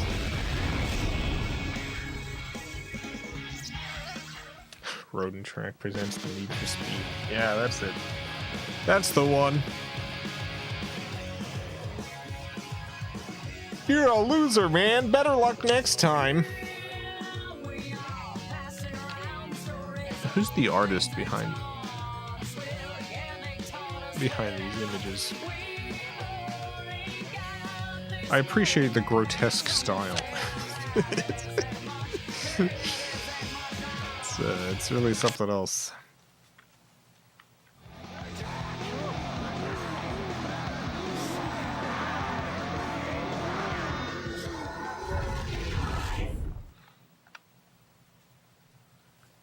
grotesquerie was popular then.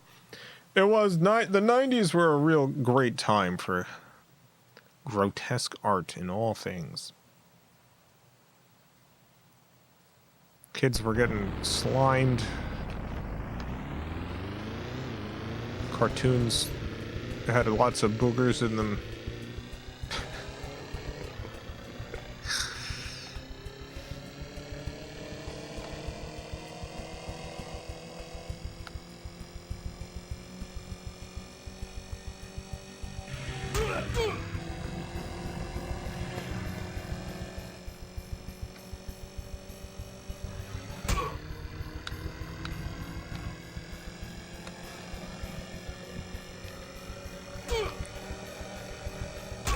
I would love to watch a video essay on why things were so gross in the 90s. Because there's gotta be cultural reasons.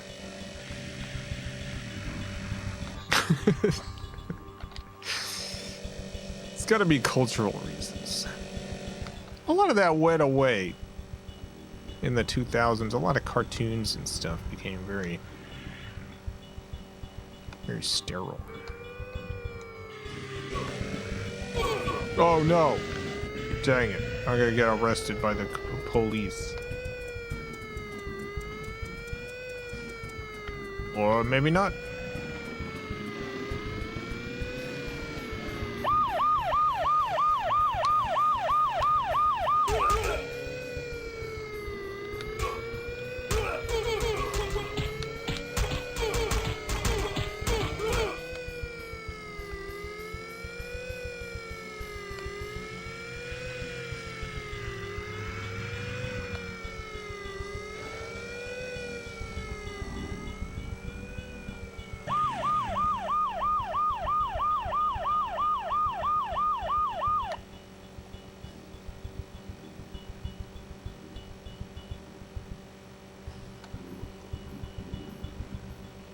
Well, I had a very good time playing this game tonight. One of my favorites on the system. I just love Road Rash. Very fun game to play.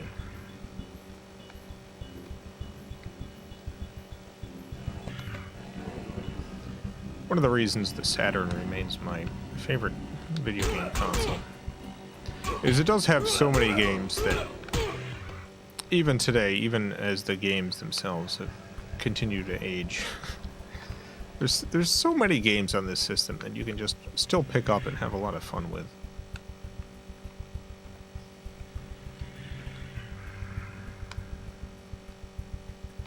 The US library was very limited in comparison to the Japanese library, but there was still a good number of gems.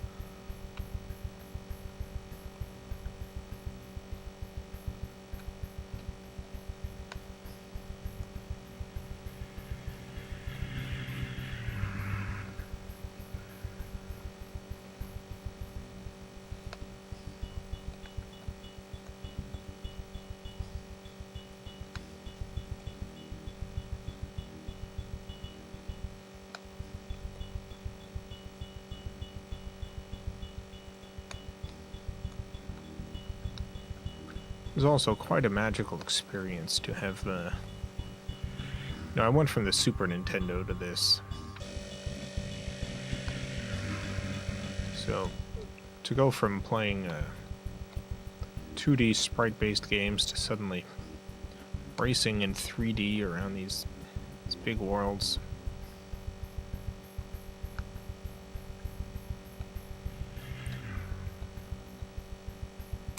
My mind was constantly getting blown.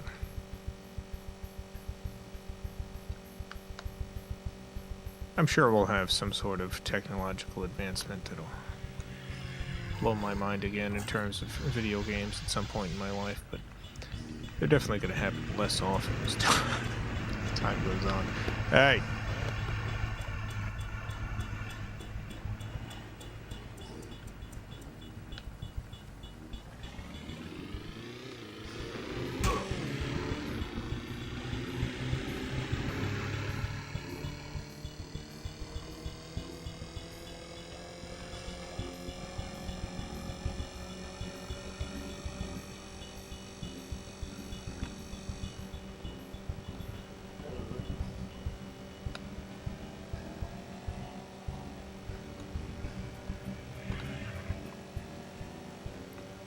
Get out of my way. Dang it. Well, we tried our best. Special thanks to the FilmCow Patreon supporters. Greatly appreciate the support. Don't think we're ever going to get our minds blown like we did going from 2D to 3D. Well, you just never know what's around the corner.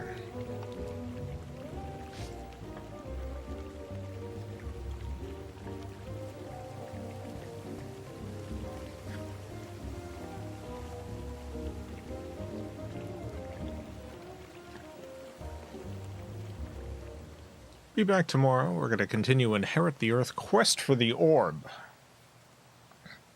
Inherit the Earth Quest for the Orb.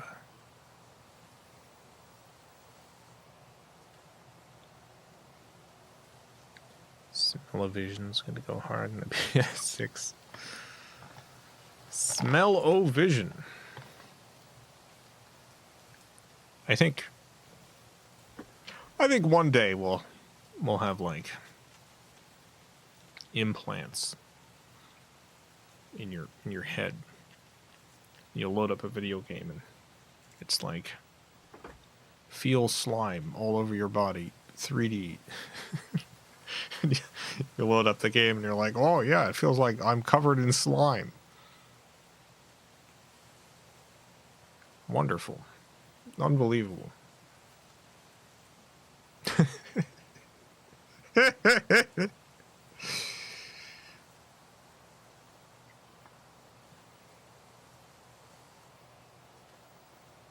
Everything returns to the slime.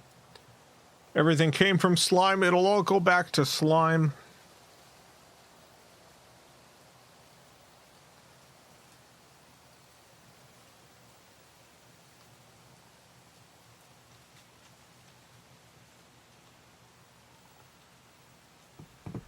Hope that doesn't happen, because it would be used for horrors beyond our comprehension. Well, I mean, remember when they first shot that train coming into the station, and showed the very first screening of a train comes into the station. People in the audience were like, "Ah, a train!" and jumped out of the way. I don't know if this is actually true, or if this is marketing for the train footage. I've never actually. It sounds like the sort of thing that was marketing, but I've never actually looked into it. It's a myth. It's a myth. I don't. Is it a myth, or was it intentionally dispersed? Because that sounds like the sort of thing that would have been done intentionally to sell more train footage tickets.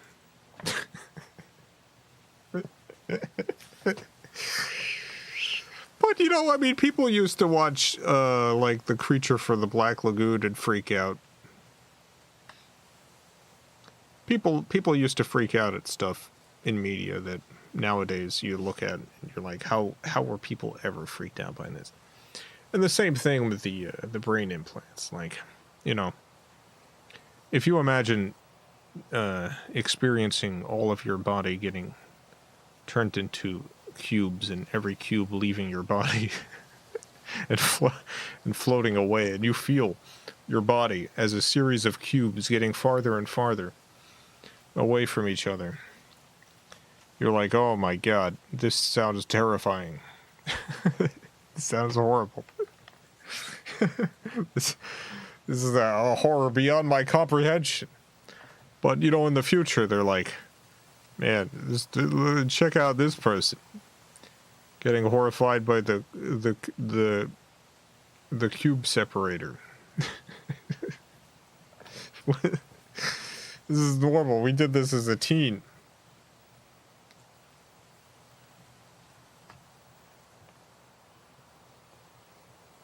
At some point, you just, you know, you just acclimate to stuff.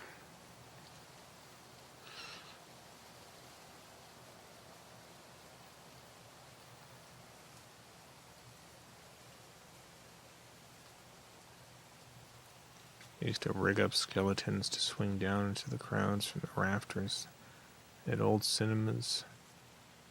Nice. That's a pretty good gag.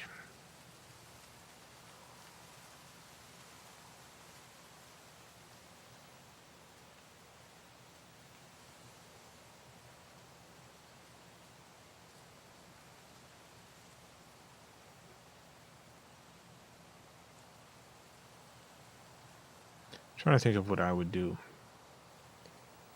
during a movie to freak people out.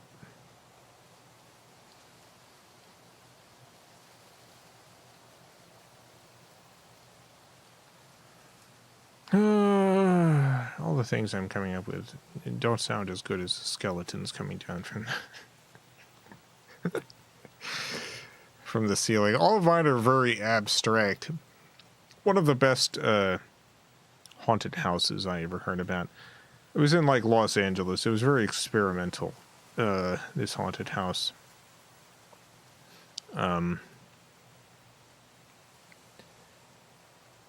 They would take small groups, and the idea was it was an experience where you were interacting with a bunch of actors and stuff, and so you would go into this. You go into this like upscale house, and scenes would play out in front of you, and what have you, and there would be spooky stuff that would end up happening throughout the course of the night. But the thing that always stuck with me was, it would end, and you would go out into the parking lot to leave, and you would get mugged. You would get mugged, and at fake gunpoint, you would get brought into another building where the show would then continue.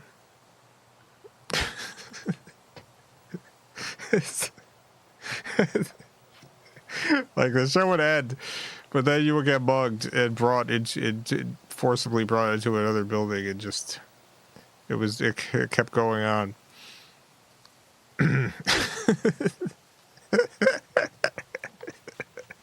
You're still on the show. How immersive. How immersive.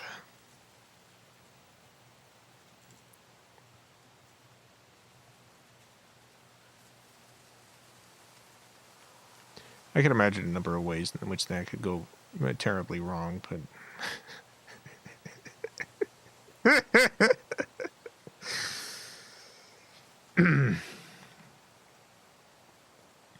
apparently it was popular.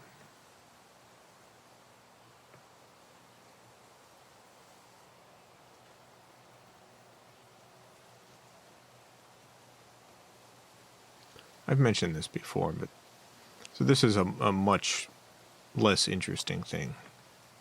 But in Orlando, when I was going to college, so this would have been like 2003, 2004, I think 2003.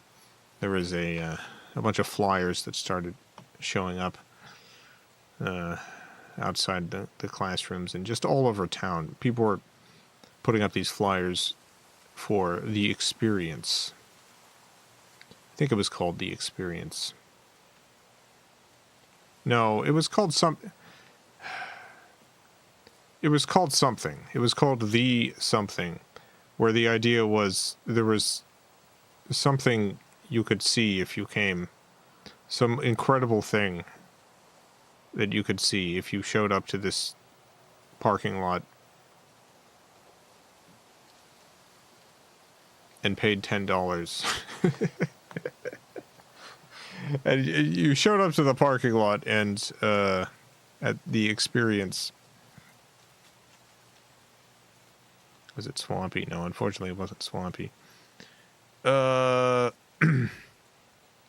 see the unbelievable thing that they had to show you. And there would be this big big, like, trailer setup. You would walk inside, and inside they had this spinning tunnel that you would walk through. You've probably seen one of these spinning tunnels if you've been to, like, county fairs or things like that. It's just a tunnel that spins around with lights on it, and you have to walk through. They're pretty common, but they had one of those there. And when you walked through the tunnel, when you got to the end, you were in a dark room with a glass case and a fake alien inside. There was like a fake gray alien inside the glass case, as if it was like a dead body, like a dead alien. It was very funny. They said, do not tell people what the experience is. Let them experience it for themselves. $10, you walk through a tube and see an alien. People were pretty positive about it. It was done just cheesily enough that people had fun with it, but I think there should be more of those sorts of pop-ups.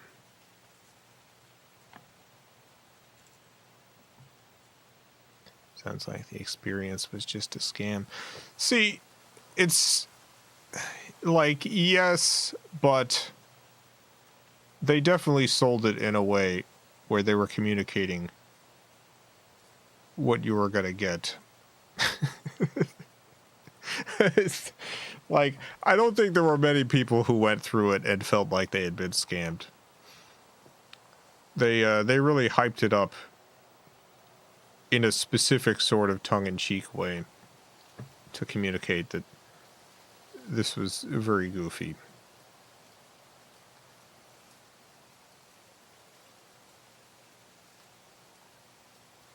So you went with your friends, you paid the $10, you walked through a spinning tube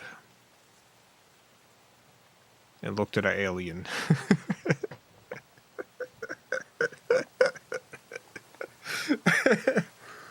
Oh. There are worse ways to spend $10.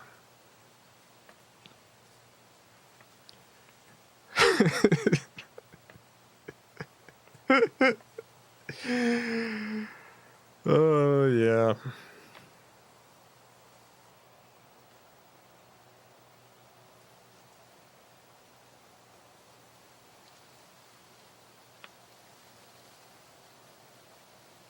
These days, it's hard to find a spinning tube that doesn't have an alien at the end. You can't even get into a tube without seeing an alien anymore.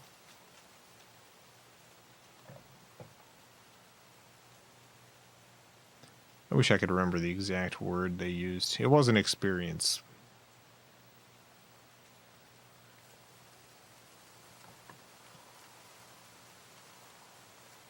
It was a good word. See, if I ever want to run this this scheme, I need to have the right words.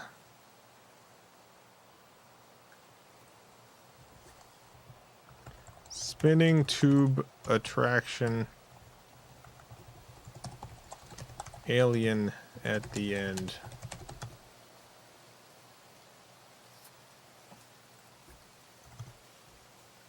No, I'm not coming up with anything, of course not.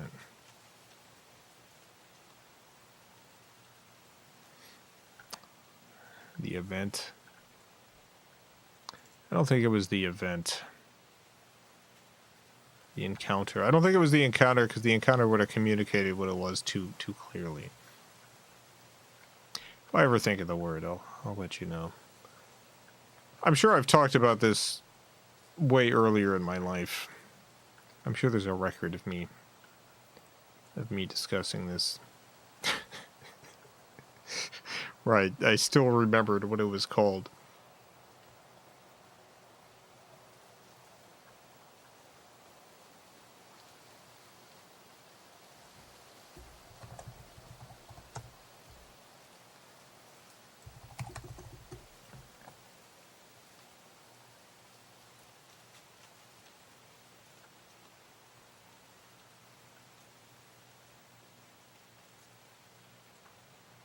Oh well, that's all right.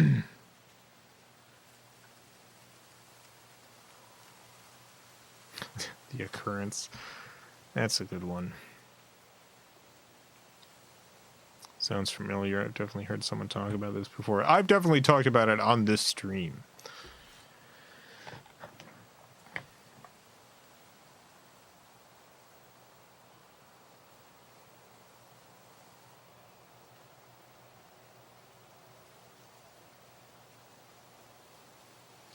Maybe it was actually a real alien. Maybe it was a real alien. Yeah, I just don't think there's any record of this online anymore. You know, this was back in 2003, so this is before the peak of MySpace.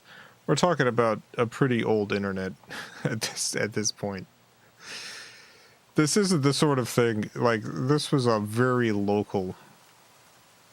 Well, you know, I say it's local, but they probably traveled around. They probably went from city to city in Florida. Because, you know, you're not going to get more than, like, a weekend out of a city with a scheme like this. People are going to go to see it. They're going to have fun, but they're not going to go back. Nobody's going to pay a second $10 to see the fake alien corpse again.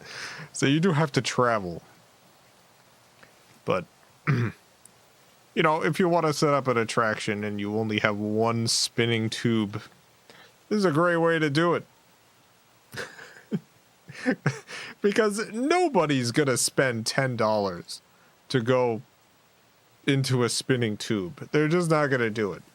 It's just not, you know, people like the spinning tubes, but they're not going to spend $10 to walk into one.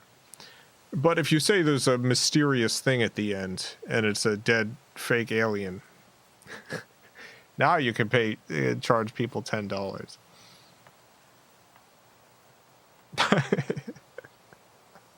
It's perfect. A bunch of high teenagers might... I don't even think they would spend the $10 to go in the tube, because it's such a short thing. But if there's a mystery, if there's a thing to see...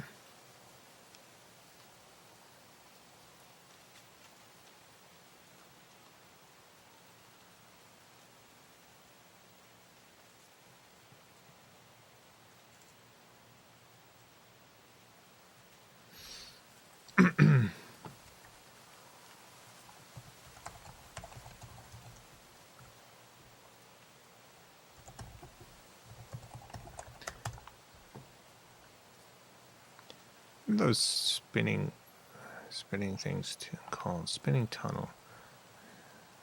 Yeah, it's just a spinning tunnel. That's just what it's called. Yeah, it was like this. So you'd walk through one of these.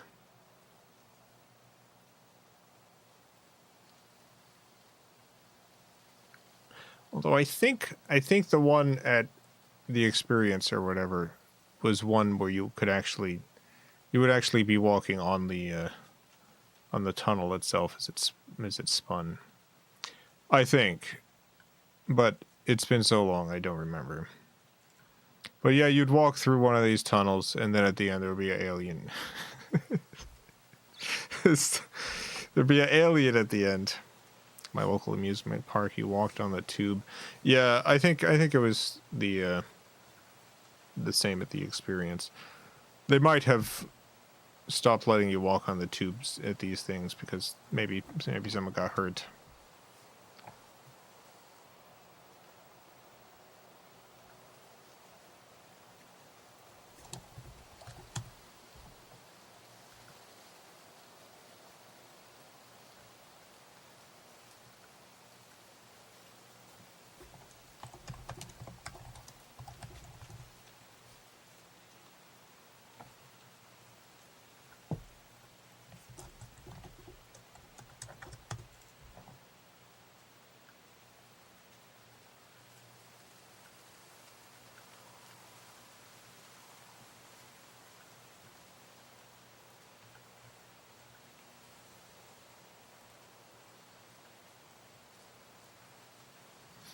Yeah.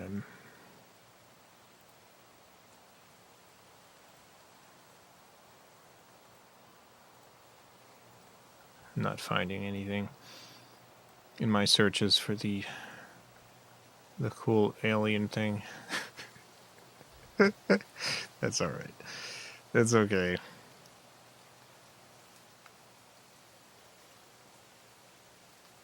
Some people would put their hands up and rotate with a tube. Nice. Government shut it down. It got shut down by the government. Maybe if I search for the year, 2003 Spinning Tunnel Orlando.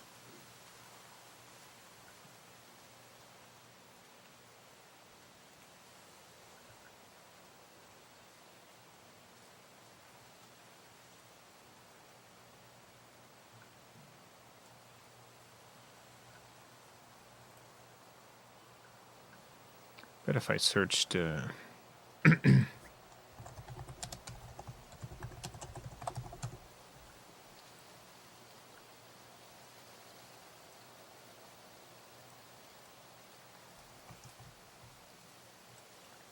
search through newspapers. I bet there was newspaper reporting.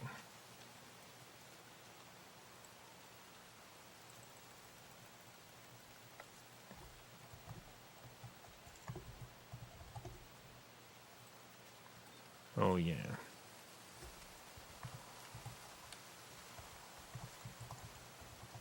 I'm determined to find information on this alien.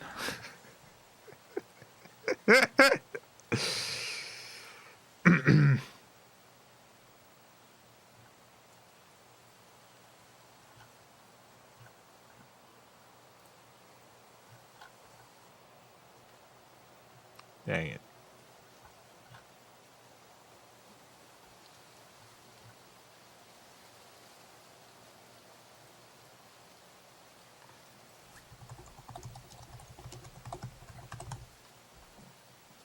Yeah. Spinning tunnel. Anytime.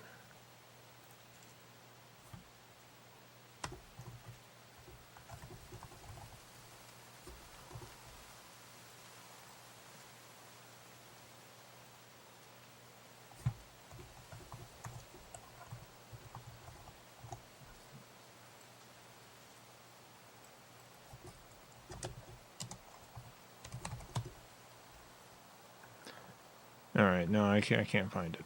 Apologies, everyone.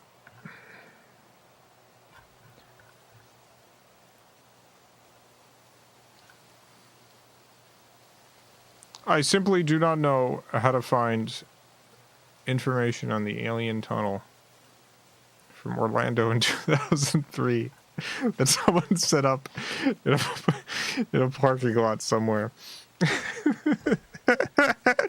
That was definitely there for like one weekend. I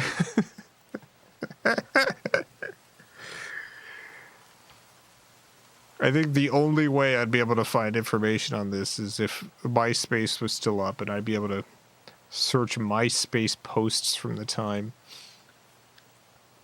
Orlando MySpace posts from 2003.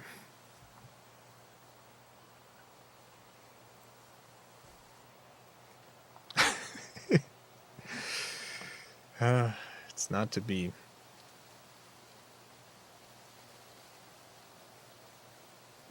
All right. Well, thank you all for tuning in. Have a great night, everyone.